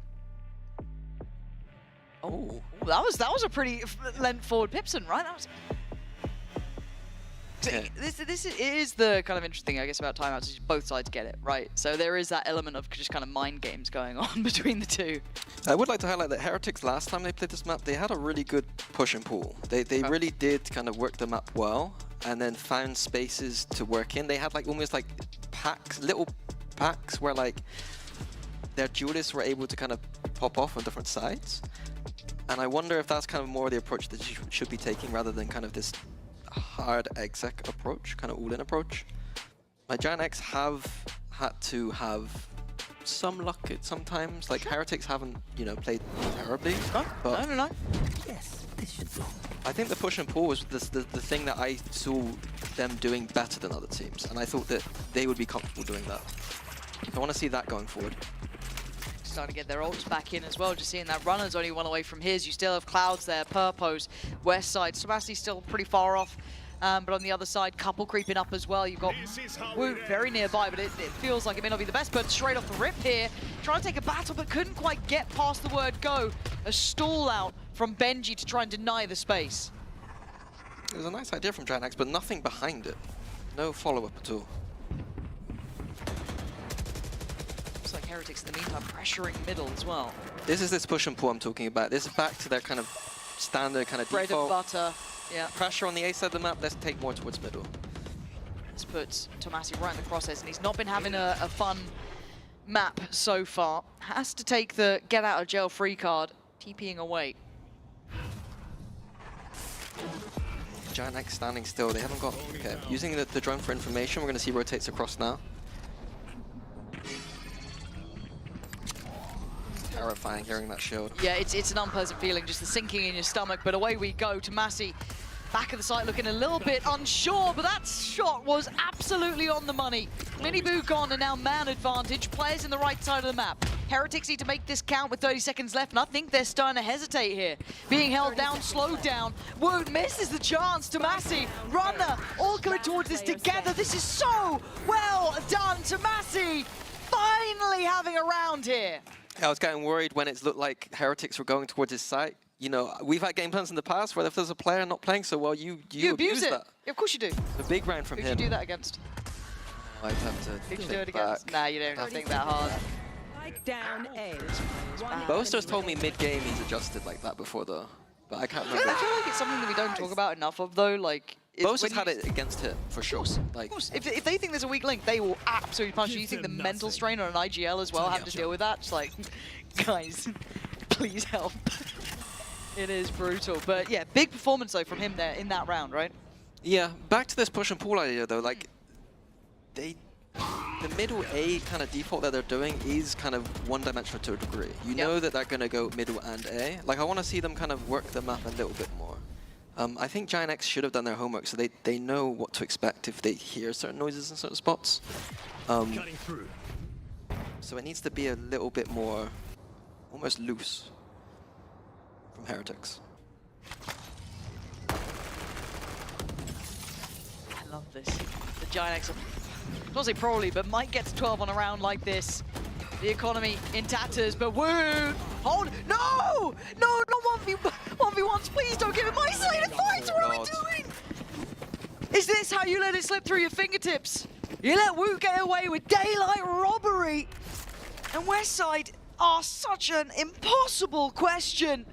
He needs a 1v5. Now Woot's the only one really with an actual big boy gun! Westside comes alive! But it ain't over yet. 30 seconds Boo, left. the brains of the bunch still standing. 25 seconds. And keep in mind, Westside was having an absolute mare of a game. He's also got ult here if he wants to reposition to A, he can. He's got those options. How does Boo play this? Looking for him. Feels like it's going to be... Is he really going for this so late? 10 seconds left. Ooh, I feel like you left it too late in the day!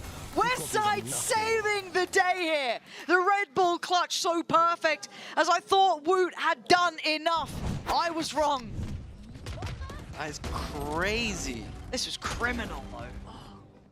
Unbelievable. Every time that GX have gone for these mid-re clears, they start off well, and then just seem to overface and just let the firepower from Heretics take over. Who at the end as well, I'm not sure if he was overthinking things. I think he did. I think he was thinking that Westside would just immediately go to A. Yep. This goes here. Man. Oh, this is what it's about. 11 of 12. Oh, Tomasi misses the shot, and look at the pressure. Cloud again. Right place here. Denies Miniboo. They now know what's coming their way. Westside has to be prepared. The ult gets flown in, finds nothing, I'm pretty sure. Woot now left down low, 34 HP. We're going to get the breach shot throwing it in. It is an absolute madness on ramp. But they paused for a second, but we've got 5 players on this side of the map. GiantX. And it's a pause from Heretics. They're in the perfect position. I don't want to say unlosable, but... Don't you dare. Tomasi lands these. He lands these. Counter 3, pull the trigger? No. Got off the line. Heretics will get through. No, they won't. Nope, they absolutely will not. They are being torn asunder. I can't believe what I've witnessed. This is the maddest game yet. But Rien's just a small sign of life, but that's all it is, a small sign of life, as it's a 1v3 for Benji. 13 to 11. I can't believe what I just saw. That second half was outstanding by GiantX. I mean, I gave him 10%. Yep. 10%. That's crazy. Look, I do want to see the Heretics. I said it through those rounds. Like, how are they going to bounce back being behind? Now, you know, throwing that map. How are they going to come into the third map? You'd be banned in Sliggy's chat for that comment, but luckily for you, you're not there. You're with us, and you should stick around as well, because we are now going the distance. Lotus is coming up next.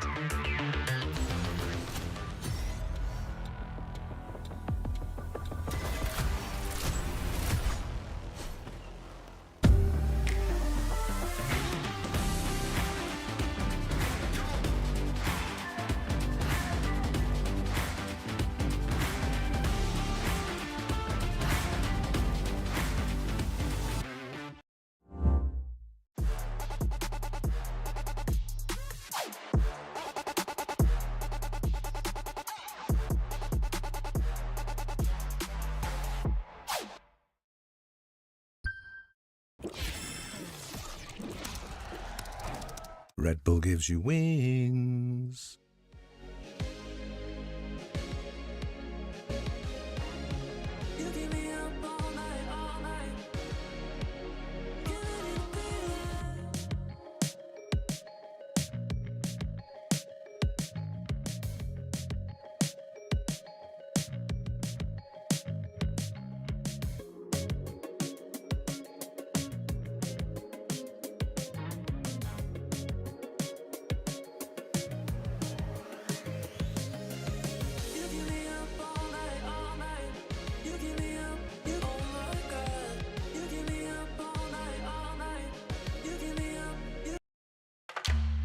ED has affected my confidence. My wife, Sherry, says it doesn't matter, but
Welcome back, everybody. It looks like we're going the distance. What the hell was that, Tom?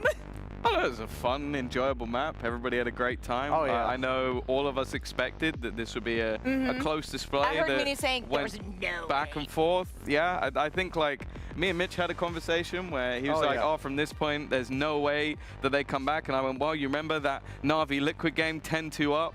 And it came back on split. And look, it's happening again. So, you know, we both knew. I thought I would come out of today angry with Benji for his Irish accent, but I think the prominent thought in my head now is he's made Tom 2 days in a row bring up that Liquid Na'Vi comeback. Yeah. And that I cannot forgive. They had us in the first half, right? I think Yes. we're going to roll a clip because despite GiantX bringing it back and taking us to a map 3, we cannot forget the big scope of things. And as we take a look at the numbers, just look at the bottom of your screen, all of those numbers that Team Heretics was able to put in the first half. How did GiantX find the mental resilience to bring this back? Pipson. Words of wisdom from the coach, Pipson. I feel like he puts you on a straight and narrow. Whenever you're in those bumpy waters, he comes in and really lifts the spirits. I don't know if we have any clips from those timeouts, but I saw he was saying a lot, and I think those words must have got through to the players. He was fighting for his life.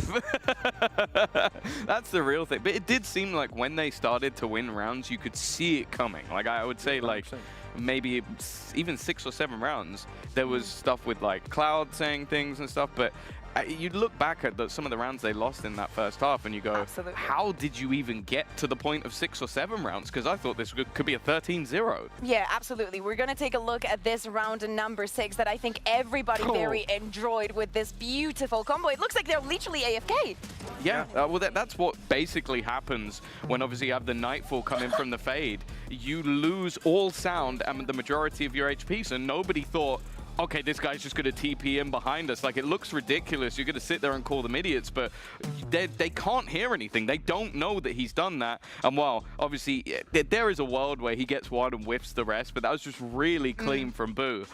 If we ended it there, we'd be singing the praise of Heretics, saying, easy day, you've walked this match, and now you go in as one of the favorites of the group. But they have had maybe the generational choke. Like, even when you're talking about Mini's old team coming back from a crazy deficit, I think this looked a little bit worse. I think, well, because of how dominant some of those rounds were. Again, that was the round for 10-0, correct me if I'm wrong, when they hit that. Or it was very deep into the run at least. And I think at that point, when they were just being beaten into the ground, it was you, Tom, that said in the 2v4, you were like, oh, well, they got one at least. And it's like, wait till it's over.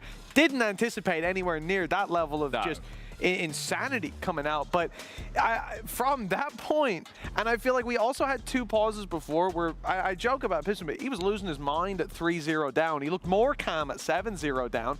And I don't know what was said in between that point and when they started the comeback. We had no pauses left, there were no pauses. they did it. It was when Heretics. It was when Heretics. Did have the halftime. Well, and his opponent's pauses when things started exactly, going wrong. exactly. That's when things really got real, because as we looked at the reactions, we've been speaking about how GiantX have been very positive even when they were losing, and in spite of, and even when we see the pauses coming in from Pipson, and it's actually this resilience that managed to bring it back. Happy Pipson! Jason, it exists! I can't believe it. Exactly. Of course, it is time to celebrate, and we saw it every single round after that, and one of the players that made it possible was Purpo, actually. Yeah, genuinely had a really strong performance, and I think that switch off maybe didn't benefit Tomazi quite as much as we maybe anticipated, but Purpo certainly seems to be buffed up when he's on the and maybe that could be a consistent factor for this team. Maybe Tomazi will be on the duelist more often, who knows? Yeah, I think it's one of those things where he sort of freed up a bit more to be in that back line and be in the late round, which normally he'd be first man in, taking the fight. So I think it gave him a little bit more space, but obviously you put a duelist on another role, a lot of the time they're still going to frag out of their mind, and Purpo seemed very comfortable. Yeah, absolutely. Let's take a little bit of a look ahead and think about what our last map is going to be, Lotus. Now, we saw it last week from GiantX. It wasn't pretty. It just is, no, against Vitality, they literally looked like they did not have an option. So a little bit of what we were saying about what we saw on that Haven, but are we looking towards a Team Heretics that is also going to make changes in that map? That was the thing I was going to look back to, is their result versus Liquid, where they kind of just got steamrolled in the series. Like, that was obviously the one that could have taken them over to a Masters event, like in that lower final. And it got worse and worse when things had gone bad. Well, things have gone as bad as they could have gone. Like, it doesn't get worse than being 10-0 up and losing the map. So it now comes down to that. We saw briefly at the very beginning sort of Boo having a talk with the team and trying to mentally get them back into a spot. Like, it's probably the angriest I've ever seen Boo, because that's got to be a frustrating loss. Like, you're talking to talented players, talented youngsters. You've just won the first map. You're dominantly in the lead. And I think we even saw it when, I think it was like 6 or 7 rounds, Boo makes a mistake and slams the desk, getting frustrating. You have to see Boo going, bro, still in the lead. We're very far in the lead, but clearly that didn't really happen. Yeah, but we need to look at Boo. We need to also look at the staff, because mentally, you need to come back. Yeah. Absolutely. They need a Weber back massage. That's all I'm going to say. They need a Weber back massage. Are you speaking from experience? Of course. Oh, I see. UK scene. Now I'm just jealous. Got each other's backs. Oh, there we go. All right, very much believe it. That's what the scene is known for. Yeah, again, man, like I just, even round 5, man, the rolling thunder that the GX used when they were on an eco. Like, this team played one of the worst first halves. Genuinely one of the worst first halves of Valorant I've seen on just every level, and then came back to destroy Team Heretics. Even Westside digging deep for a big clutch when it was needed towards the end. I am blown away, and now I believe in GX all the way. Are we expecting now, before we jump into Agent Select, to see changes from both of the teams, right? Because we, as we're saying, we just saw a GiantX on Split that put Tomazi on the duelist. He's supposed to be playing the Omen. Is Purpo going to take that role? Are we going to see Tomazi playing on that Raze? The Yoru was not brilliant, but Raze is something that he should be very comfortable and definitely. The thing is, they got banged out obviously by Vitality, but I actually don't mind the comp they're running. I think the Vice, like, I think Vitality did a great job to just decimate Runner on the Vice. Like, they were constantly pressuring him and forcing him into fights that he was never going to win. I think that I actually want them to stay with their comp. I think Cloud on Fade is great. I think Purple on Raze is great. Okay, sure, Tomazi's aggression with Omen, it needs some work, but I think he can get there. And as you sort of said on the first map, that was what he wants to do. Well, on this map, you do set up your Omen to get aggressive. He just had a bad game. So I think compositionally, they're fine. I'm looking at the other side maybe a little bit more after Yeah. the Liquid loss, and obviously we've had developments in the meta since then with their time off, so I would expect more of a change. Yeah, developments in the meta and in the way and the direction that Team Heretics has decided to take for this stage 1. Do we expect him to be back in that Astra, or do we expect Probably them not. to maybe run some double duelists here also on Lotus? I want him on Teo. There's potential for that. Something like Teo and Initiator, something that frees him up to, again, be that little bit more involved. I think back on Vice? Astra, well, yeah, this is the other thing. Like I was saying, well, Thomas being like, I want to see a Vice come in for Heretics. I said it to you in one of the casts, Tom, that I don't think it's true on every map, and it depends on the team. But for the most part, it's a fairly strong rule that if you're not running Vice on most maps, you're trolling. I think she's just way too strong. We've seen massive nerfs are on the way for her, and that's for good reason, because it's just such an annoyance in terms of slowing down play when opponents want to blitz into you. It gets your rotates on faster, and I think there's not really a lot of drawbacks to running it, and especially if you can have someone like Benji. I think he can get the most value out of Vice compared to almost any Sentinel in the league. I will say that that is the other argument though, is like, I think if you have him on like a Cypher, that will still work. Like, sure, Yeah, it's easier to counter, I think, with people playing against it so regularly. You can still but blitz it. If Benji is going to play Cypher on that C site and still have coverage over on B, I'm absolutely fine with it, just because it's Benji. I think that he has always been one of those better Cypher players. But yeah, I think especially you talk about Mini-Boo Rays, Woot going over to Teo, they're going to maybe move away from double controller and just keep the one, like a lot of teams will do, depending or not if they want to bring in a Viper, and then you have to look at that as a sort of different thing altogether. And then if you keep Rien's on the fade, I actually think that comes out as quite a nice comp for them to take space and get aggressive and get in the face of their opponents, which, as said, when we saw them play against Vitality, that was what GX kind of struggled with. But obviously, they will have gone back to the drawing board, looked at things. No more waiting. Benji is going to be on that Vice. Woods is going to be on the Tejo Mini-Boo, back on that beautiful Neon. And on the side of GiantX, Purple is going to be playing the Omen, doubling down Tomasi back on that race. I think that everybody, at least on the desk, we got exactly what we wanted, no? Yeah, I think which really is the best of both worlds. And I think moving into this, Benji on a Vice, super exciting for me. Lotus, one of the strongest maps for Vice as well. I think this is going to be one hell of a game. And for Heretics, the opportunity to bounce back again, I think that is something that you cannot undersell. Losing a map like that, I mean, we saw it earlier for Gentlemates. Sure, it went to many, many overtimes, but I think with a 10-0 lead and the way that the game felt so firmly in their control, you can draw the comparison. And we saw and we heard from Cadaver that after that game, it was so difficult to bounce back in map 3. I think Heretics face that same challenge here. Yeah, we got what we wanted. Team Heretics needs to come back mentally after GiantX was able to come back literally on split. And for more experts on comebacks, let's throw this back to Pansy and Mini. I don't know if I'm that witty with my comebacks, but fair enough. Appreciate it, I guess. Mini, I feel weird ignoring what we just saw on Split, but I guess we have to talk about Lotus? Yeah, let's go to Lotus. Okay. Let's forget it. Yeah, we're just going to ignore what happened, think it's perfectly fine for a little while. Okay, fair enough, right. So, Heretics looking a little bit different. Yeah, I like this approach. I think if you put Mini-Boo on Neon, I'm not going to be unhappy. Not mad about it? Okay. Going into the meta read, I'll one-up Mitch with about the Vice thing. I think if you're not playing Teo on every map, you're trolling. So having both Teo and Vice here, strong look from Heretics. Meta approach, I like it. GiantX side, back to that kind of standard approach that maybe I was a little bit critical of in the past, but not bad. I mean, I'm scared to have any opinions after Split. Thought it would be fine. It was not fine. We'll be having Heretics obviously on the defending side here, GiantX on the attack. So let's see. Can Heretics mentally reset? For now, Woot has isolated West side and removed the threat over towards A.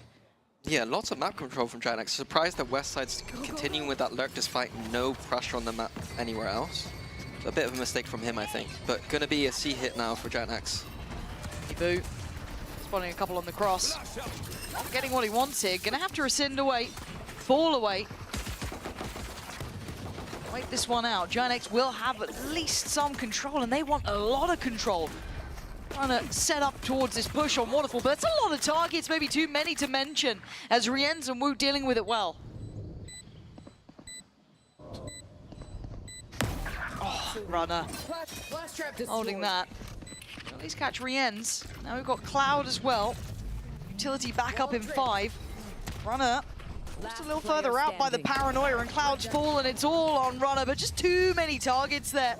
3 of them make it away from the round, and Diffuse to follow, and Heretics need to keep themselves focused after split. Yeah, just a bit of a snowball from that mistake earlier from Westside. I think, again, just to reiterate, if you're by yourself on one part of the map, you need noise elsewhere to create that timing for you to push through. Go into a 4v5. GiantX tried to go for the push through. It's a nice idea, but Heretics are ready. Something to look out for this game is the retakes from Heretics in general. They have a composition that's very good at retaking, so I'll be interested to see what their approach is on Lotus. A very different look from their last time they played. And looking at this, what we've got 2 Sheriffs, a couple of Classics, so again, straight brawl on Rubble here. Yeah, but hard for GiantX to try and keep competitive unless some util will tilt it their way. Minibu wanted to go farming, it looks like. And he's going to find the first fight towards Purpo, who's not that fussed yet. Minibu down to 44, trying to do some damage, but it's Tomasi. Takes away Boo, and Cloud going to find Minibu. This is suddenly looking a little bit more threatening. Disadvantage, yes, but Cloud, now the last one alive, did a lot of damage there. Very, very competitive. I take that if I'm GiantX, especially just questioning the Rubble control. Doing it with full Classics, putting a question mark on how good the Rubble control is.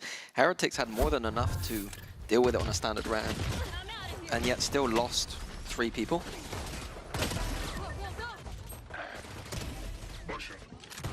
This is, my mind, those little moments that kind of keep you on your toes, definitely keep you focused in on this, and the bonus now becomes near or nothing. You're looking at a Guardian. Yeah, there's a Bulldog with Rien's, but there's not much, really.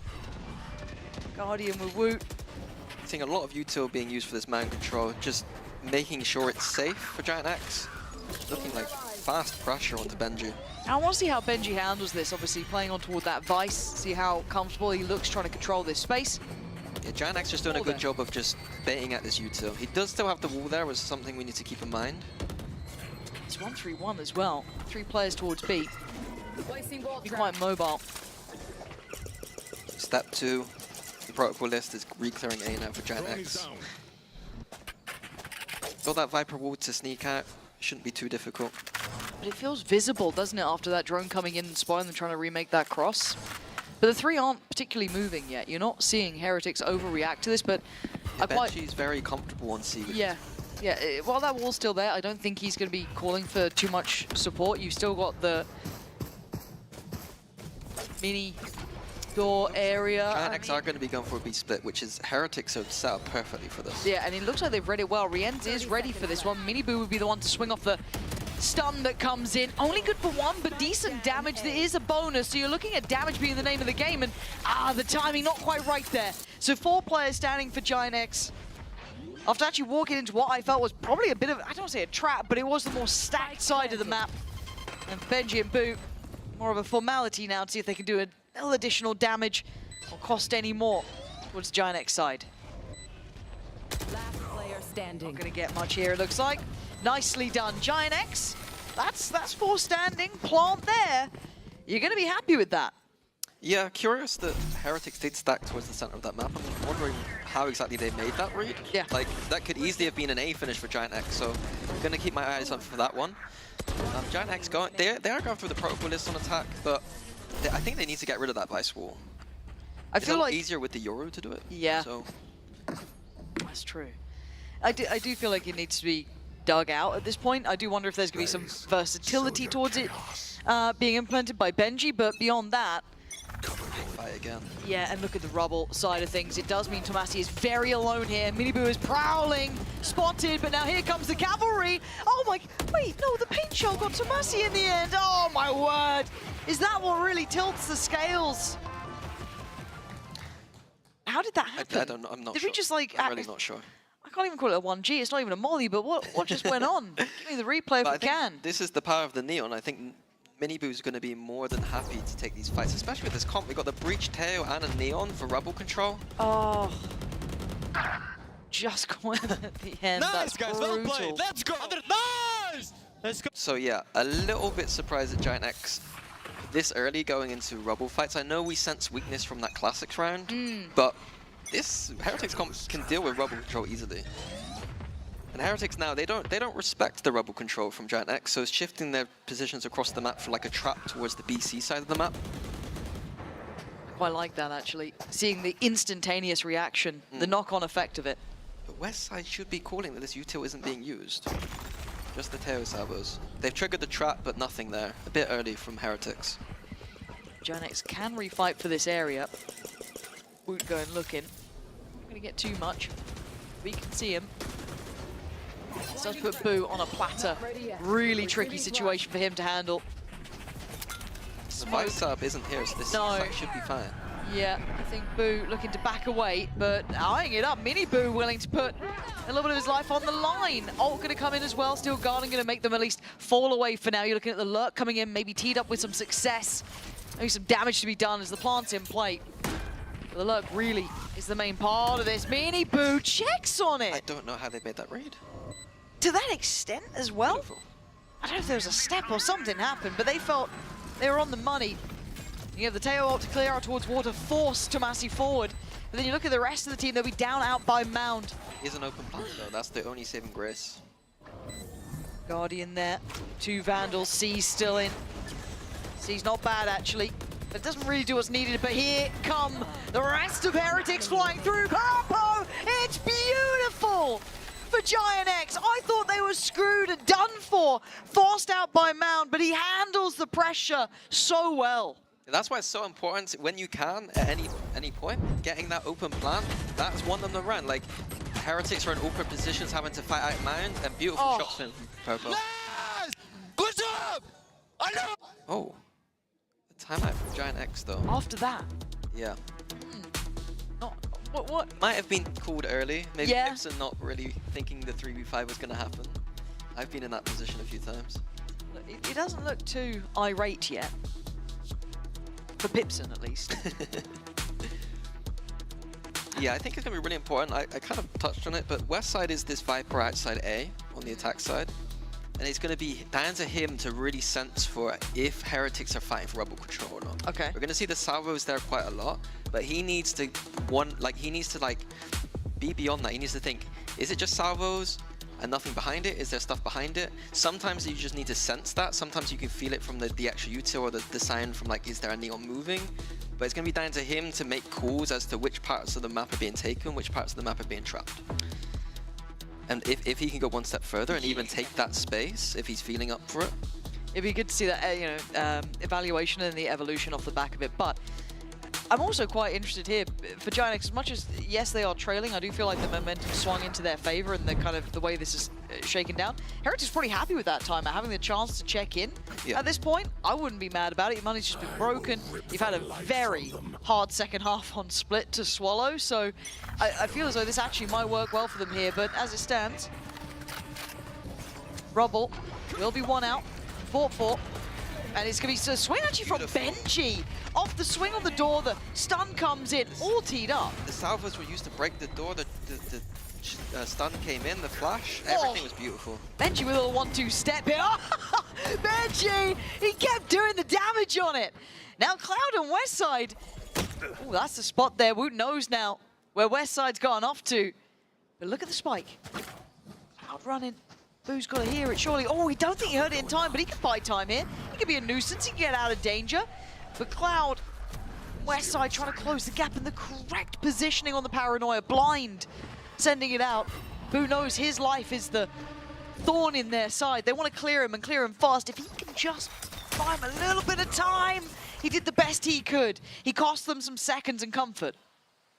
But Heretics have been able to collect all these guns, so they're not in the eco situation anymore.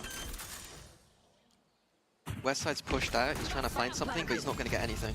He's gambled on the wrong side, right? It was a risky roll, but it's the plan for him. I think it is here. Westside going to have to work for it, tricky. And they've got a good read. They know where he is. The util giving away the game. This is a tough battle to be won. It ain't going to happen. Heretics, in my mind, that really starts in that combination work between Rienz and Benji, and it was lovely to see. I mean, I don't want to call it, but like I hope Heretics would have ran that round even if there wasn't timeout. But I do wonder if like that kind of thing is kind of cooked up during, like it's a set round. You see here, the salvos used to break the door, flash on top, stun. We call it aftershock. Aftershock. Beautiful combo there. Like GiantX aren't even safe on their eco rounds. I do it as well. I just overpeak and I kill them. They aren't even safe on their anti-eco rounds. Yeah. And love hearing that from Heretics, the confidence to know that they are essentially saying that they're better. Yeah, and they need a bit of that. After, look, as much as we didn't overly linger on Split's results, I'm sure that's somewhere in their minds, but resetting and coming back in is the name of the game. But Miniboo, he's trying to be a bit cheeky here, and again, the support system is so well done. Rien's really trying to bail him out of that one. He does well to find two. A little bit risky in a round like this to make the play, but if you've got the support, why not go for it? But a 4v3 isn't impossible. They've just got to play this right. The wall is allowing a bit of room for Runner here. It's gorgeous from Runner, reading it well, but the damage is just too much for him to bear. Tamazi's going to get aggressive again, trying to find something, knowing that in the 2v3 he has to do something. It feels readable though, doesn't it? It feels almost expected. Heretics once again going for a flank approach. But that fade out's going to give enough information that potentially this is coming in with numbers. Yeah, Rien's is a lot of util as well. Boo still with his smug swoot. With his... it's not clean enough from Cloud. Rien's going to take the first step. And you got to feel that the area left a little unchecked was towards Waterfall. And Tomasi now not subtle in his way. He's trying to find an angle. That's nice. Boo down. Oh, another! Tomasi digging deep here. Gets his head down. Oh, it's brilliant from Tomasi with the Red Bull clutch. I haven't talked about him this game yet, but in the last game we saw the roll swaps not working for him at all, and I was going to point out that it needs to work this game. And 8 to 5, a round like that is looking good for him. That's a confidence builder for him, genuinely. After shaky performances here and there. Ugh. That's got to feel damn good for him. People like Michael Jordan, bro. Yes, you're him, bro. Let's go, Michael. Michael Jordan. Michael Jordan. That's what we call Tomasi now. John, I'll let you do that because Westside might be dead here. Again, you can see the homework that's gone into this for Heretics, but it's not the little kind of set pieces or the set plays. It's the fact that Benji's about to get a... How's he gotten Cloud? That feels ridiculous, but fair play. A nice little idea from Heretics, pushing deep on Westside, and Westside's making the call that... it feels like every time Westside lurks out anywhere, he's getting caught. I don't get it. I really don't. I just got like the Westside radar. One of those games I wouldn't want to see his POV. But yeah, the deep push from Heretics, accelerating GX towards C, and then Boo ults back towards C is all very lovely from Heretics. It does show preparation to me. Even again, pushing out, this proactivity. It's lovely. A lot of faith on Miniboo, but that's fine. He can kind of play to his own tune from Tree. And, I can hear Kuka and Yinzu next door being very loud. 30 seconds left. Spike planted. Plants in. It should be a tough post plant now for GiantX. They're kind of surrounded on all corridors, so they could isolate a duel potentially, but discipline from Rien's Miniboo. I like this little wall put in play as well. So maybe going to try and time that to turn the attention to make him feel overwhelmed. So using it a little against them, but Runner, you can see it, right? There's nowhere to look. No good choice to be had. Heretics turning it against them. Taking a step away from keeping this as close as possible. I might be overstaying it, but like that kind of retake, it's you see them from teams like Heretics, these kind of more disciplined, higher level teams, like being able to organize a pinch from 3 different sides at once that will all make sense. Beautiful. I did realize as well, Yinzu and Kuka are like 2 rooms away essentially. I just like leaned around to see. They're very far. Very far. They are, they are pretty, So I thought you were going to attempt for me to go do like a James Bond mission to... What, out the window? Yeah. No. Okay, that's fine. God, we're going to have a quad cast soon. We'll bring them on. Try cast? Nah, 4 of you. Need more. Yeah, just keep adding people to it. Nice little push from Heretics. Look at this. But it's gonna make GiantX feel comfortable scaling this A now. Now, I guess it then puts pressure towards Benji, but he's got his ult. This is like an ult setup. Like they're baiting GiantX to go into the A site, and I think Benji should be using his Visor. Felt like it should have been used now at bare minimum, but now it's too late, right? No? I don't know how I feel about this. Benji, he left it to the last second and gets away with it. He's cost him so much time here, and it's a run through towards B. Trying to get out of there, finally getting their weapons back out. Westside lingering a little longer. Yeah, with the lurk. Does it feel One of them have got to work. Nah, they're reading you. They've got the book. They've got the book open. Ooh! That's fine. We will ignore the end. Okay. We'll ignore how it ended, merely how it started. And Purple and Runner, I don't think they'll like the ending to this either, unless they can read.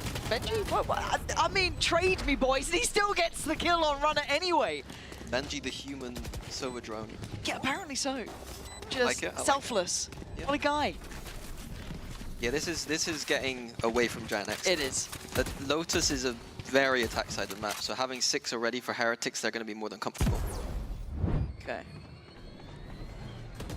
No, you were right. Like that's late.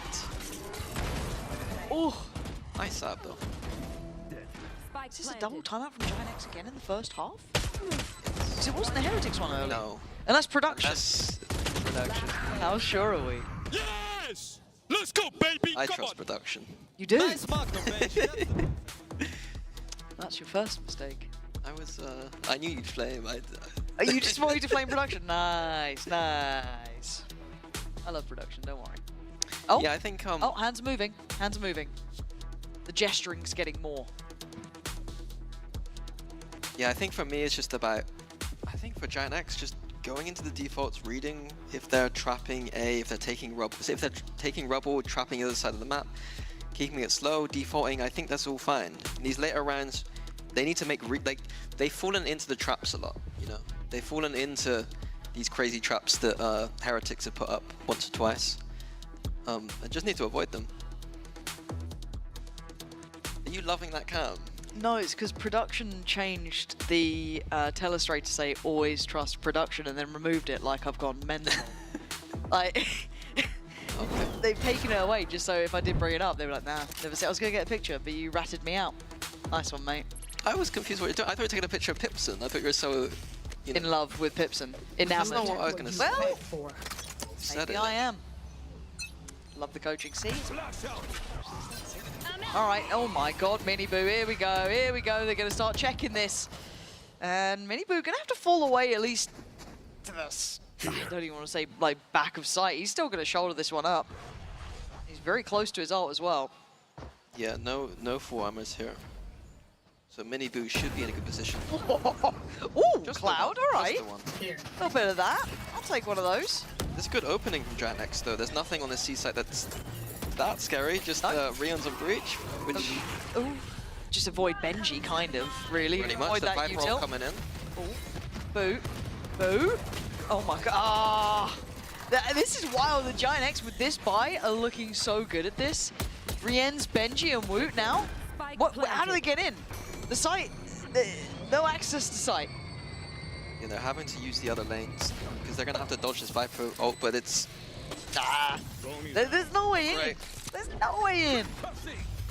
So many players, so much util in the way. Visually, what are you meant to try and do here? Nothing! GiantX! What a lovely pay safe card thrifty there for themselves. Yeah, it was nice for them to capitalize on that initial kill, getting quick with the Viper ult, but I have to question Heretics' defensive setup. Like on an anti-eco, I just keep it simple. Put Vice towards C, it's been working. You know, take Rubble like normal. Maybe they were scared of the last time that GiantX did that Rubble take on an eco. You know, it went a bit weird. Yeah.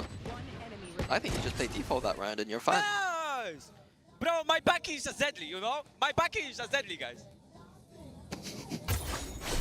Huh. Package is deadly. Okay. Out of context player quotes might be one of my favorite things. We should do a segment on it. No, but that's a good segment idea. Yeah. I'll pitch that one and say that I came up with it. Valorant Classic. Wait, I've not been here long enough. I don't know. For now, I need to be careful. Yinzu and Bayo are close enough. They can just come and beat me up. Scary, those two. Root. Easy. Oh, it's so good. Why do they make it look so easy to play Rubble like this? I feel like GiantX had like a really nice approach to it a couple of times. That Neon working so well though. Oh, this spot. I hate it. I hate it because no one ever checks it. And it always works every single time. 7-4 now. Again, too easy for Heretics. Boost up on Mound. He's not being pushed out of Mound. Heretics have the full Rubble control. They know that GiantX are about to hit Rubble, and then you see the Breach Taeho power coming in. Very, very simple for Heretics that round. Watching this back, look at it. As much as it was, obviously eyes towards Miniboo, you had Rien's there. It was all together. It's just not. GX need to default. They need to. If Omen's Mound, you're not going to win the round. There's too much information for Heretics that round. Oh, it doesn't look like the default's coming in anytime soon, alas. So simplistic in approach. Just putting some pressure on Rubble GiantX, and they're going to burst that B, it looks like. The Heretics aren't far away. Wu trying to slow him down here. Ult going to be forcing this. He's going to swing it. He's only got the Sheriff to hand. Woot's ult's going to deny Runner, but it's going to be down to 3. Boo, Rienz, and Benji trying to play it back through, but it's Boo. Name on the headlines here. Boo going absolutely wild as Cloud left in a 1v2 and the positions are rough. Has to give it away. What are these guys up to? We had Benji doing it, now Boo's flying in. Rienz is there, and 8-4. Yeah, it's a massive half from Heretics. Loving the new approach with the new composition. The new meta approach working for them very well here. Yeah, looking rejuvenated, revitalized. But we've seen bigger score lines fall away. Let's find out if it can stay true to that after this.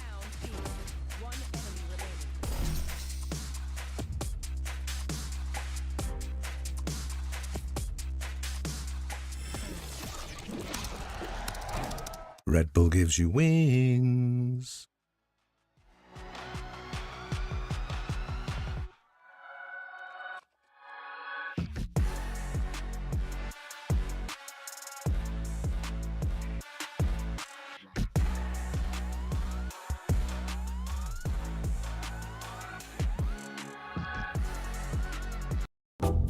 These mushrooms make you feel better.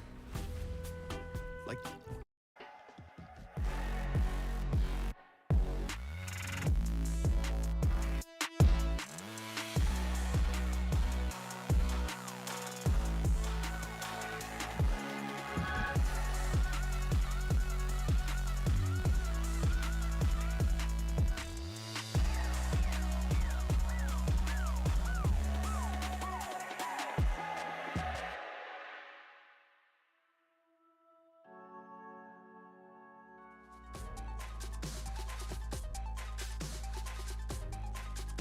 Eight to 4 now.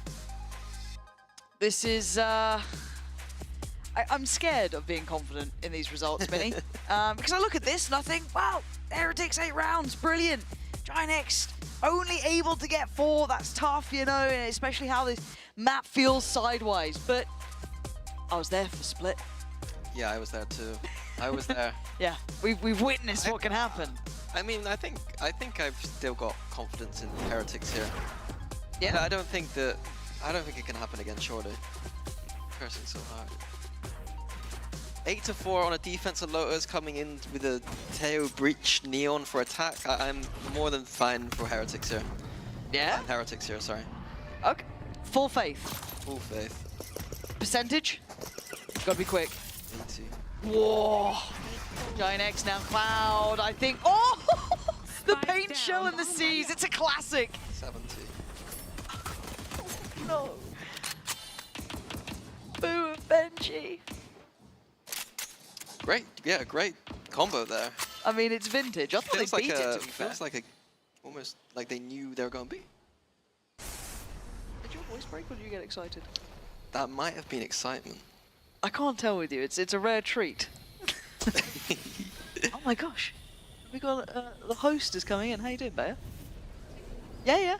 You were really loud with Yinzu. It's great. Yeah, yeah. Well, I feel like I'm talking to myself here, but Kukuka did just wave hello and come in for a second. She did. Lost her mind. It's crazy you're gaslighting me like this. That's there's no way they do anything with this, right? Come on, come on, come on now, Benji. Benji's trying. I need you to relax a little, Benji. It feels like he's trying to win this, or something. Benji, I've warned you about these things. Relax a little. It's a 2v4 rather than a 2v5. But paranoia, Benji, please. We weren't paying attention. I wasn't paying attention, but now I have to. The wall's there. He's stalling him out. He's doing bits. Benji, one more. Oh, Boo, you up to it? Time's pretty good here, but it is back to the wall, right? Like, oh my God, Boo, have you done him in? Oh, it was so close as well. That was so close. I kind of believed for a minute. I could tell. I got nervous. A good attempt from Benji and Boo, but ultimately, still, GiantX converting. And I'm getting nervous with my cursing abilities. It was a decent curse, honestly, mate. Yeah, I think it's decent. Yeah, it wasn't like the best. 10% was good last time. It was. That was good.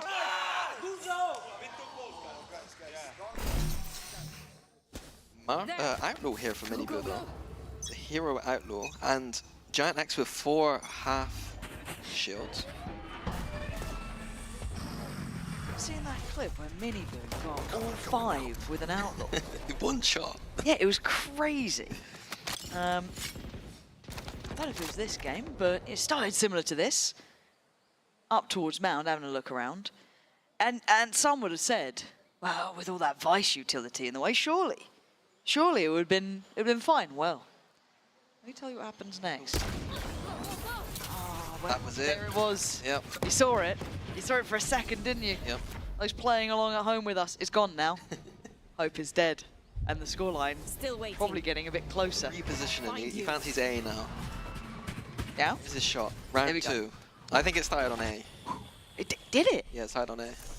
I'm a play-by-play caster. I can't tell the difference between the sides. There's 3 of them here. It's difficult. Here we go. Different map. It's it's purple.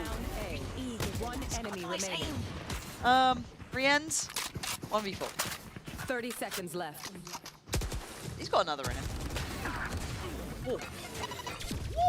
Come on, Brienne's. A little bit more of that. I just get nervous, Minnie. I get nervous because I remember Split. It haunts me.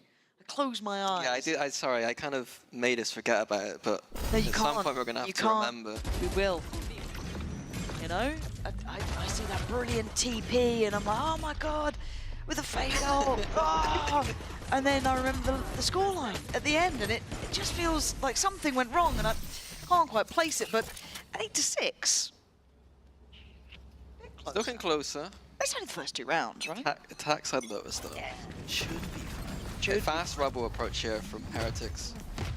Using the silos, the wall, smoke. GiantX gonna re-clear. Boo. A little cubby. It's nice. He's done well from it, actually, as has Rienz. Where the hell did these kills happen? Has Prius come over to EMEA? Purpo certainly is on the stage here today. 2 kills already this round. Eyeing up a couple more, can't make it. Runner left in a 1v3, not gonna happen. Rienz, just keep things trucking along, but I'm pretty sure that was the bonus and still did pretty good damage. Yeah, so GiantX do this thing where they throw their Viper Orb from B. And what it means is that, you know, the typical 1-1-3 defense is very quickly able to be a 1-4 because the Viper can very quickly go to A. So you saw that round, Heretics go out rubble, and GiantX immediately have 4 on the A side. You know, the re-clear didn't work, well played, nice but the economy wasn't great. So something to look out for. Look, you see it again. Orb being from C. One thing I do like is now we've got Well, I like to call a game on our hands. Well, I guess we find out now. Can GiantX make a go of this? So far, Cloud says yes. Boo removed. They want a battle, and they're taking them. Woot's gone down. You've got Mini Boo sweating bullets back here. He's got problems just about everywhere. Disrespecting the utility. Goes about as well as expected, leaving Benji in a 1v4. Beautiful work from GiantX. Now starting to dig into this one. Yeah, I'm surprised Heretics going for these Rubble fights. They have a comp that's good for it, but I think they're the better team. They're the better players. You don't need to go into these gambles as much. I prefer them going slow, default out, pick their moments. I do wonder, though, the last time we saw them on this map, they were playing against Team Liquid, who were playing that crazy Reyna comp, and Heretics didn't have an answer on attack in that game. So I do wonder if that kind of direct approach is a band-aid for their lack of able to, like, mid-round this map. That would be... And I'm kind of talking myself into getting scared. You have really put yourself in a corner, and you might be right about it, because, again, Tomasi is here, and GiantX starting to look like maybe Split wasn't the one off. Because as much as we can talk about that, and maybe how close this could get, map 1 is still a factor. It's still a thing. We can't ignore it. But a 9-7 scoreline, and GiantX starting... Gun here. Put the pressure on Heretics in 8 rounds, feeling likely. Story changes here. Retrieving flash. Heretics starting to get flashbacks to Split. 3N's trying to build that ult and look for the best way forward.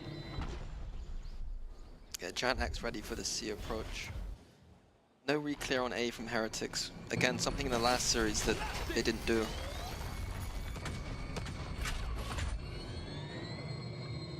All missiles away. They do have stuns and sabers, so it's not the end of the world, but isolated. Oh, this is nice again. GiantX just putting the wall up. Not literally, but both of them standing there comfortably.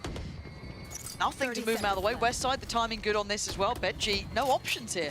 Just about makes it through, but subtlety not the name of the game and only a classic. What are you meant to achieve? Oh, that helps matters. Woot's going to take away runner, but there's still 4 more to go. Wow. The ult on this too. That feels almost overkill at this time, but I guess if you want the round, you want the round. Benji trying to do some damage. Benji, time. Ball drop. It's fine. All good. Benji every now and then goes, I remember when I won things. It's like a couple of rounds where he's like, I remember the clutch years. Wait. Isn't there an easy joke there? Winning things did Heretics? Wow. From a Fnatic man. That's crazy.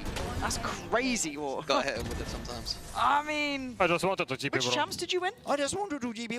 Yeah, Potter won, I get it. Potter's really good. Love Potter. Message her today, actually. Oh, really? Yeah. Ask about the team. How's that team doing right now?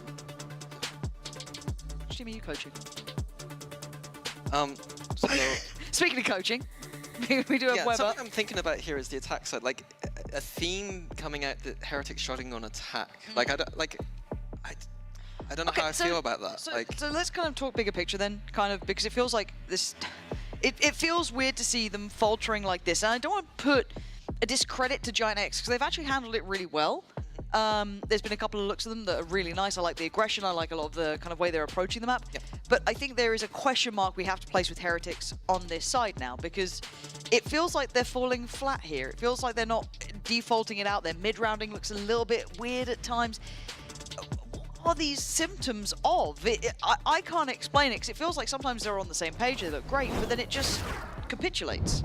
For Lotus specifically, they weren't going through the normal checklist in their last game. Okay. You take man control, you go back rubble. Maybe sometimes you go that fast rubble. If you got a read, they didn't.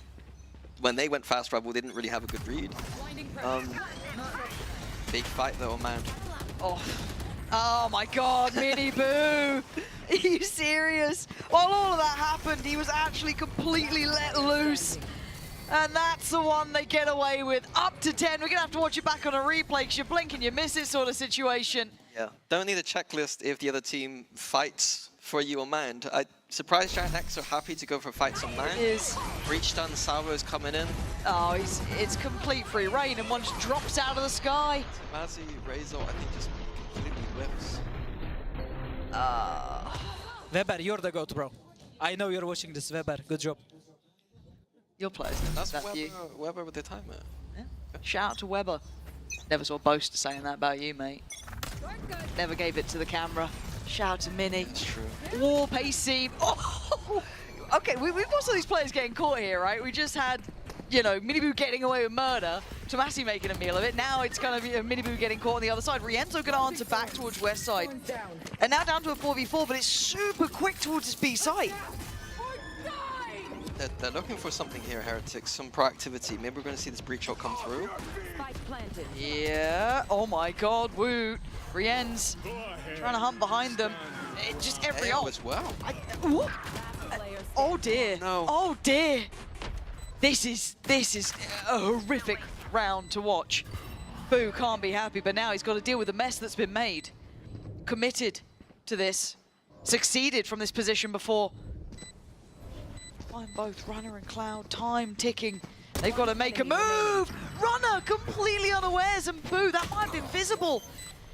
But he's up against Cloud on the other side. He wants to get to half. Boo, the backbone of the side, with a Red Bull clutch, pulling it back from the brink. Yeah, should never have got that close. Boo's having to save his team there. Got rid of the breach ult, tail ult, and Vice ult in that round. If Boo didn't win that round, that was looking very bad for Heretics. Oh, cute. Oh, I keep saying cute. The strat was quite nice. The idea of Miniboo just, again, like this, hey, look, I'm good at the game, I'm running out here, it feels like an A. Secretly, you've got people walking to the B. Nice little distraction. Looked a bit silly because he got killed, but... Bobber. Fast out A again. In fact, big re-clear here from GiantX once again with the 4. And here comes that refight. This time, Heretics go, nah. We've been on the receiving end of, you know, purpose damage, all these sort of players. We don't fancy that yet. We can re-hit in a moment's time if they have to. But I think if I'm Heretics, I take that. Like, we've only used refresh util and baited that paranoia nade.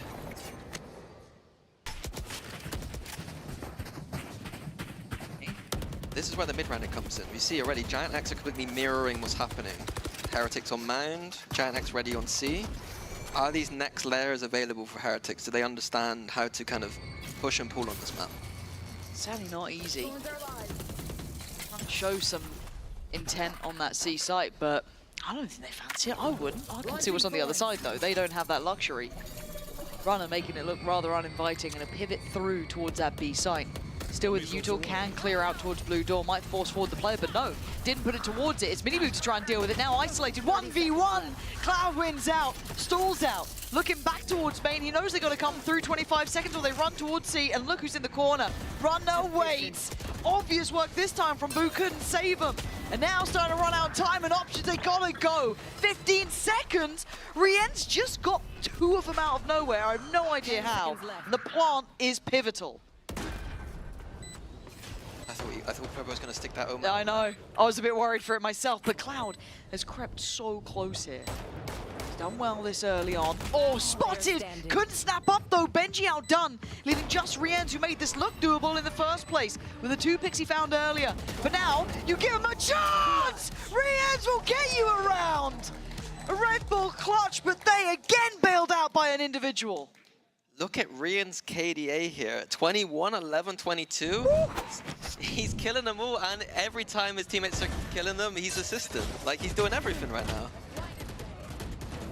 So this is Rien's second in. Gorgeous work from him, surgical. And then this. Oof.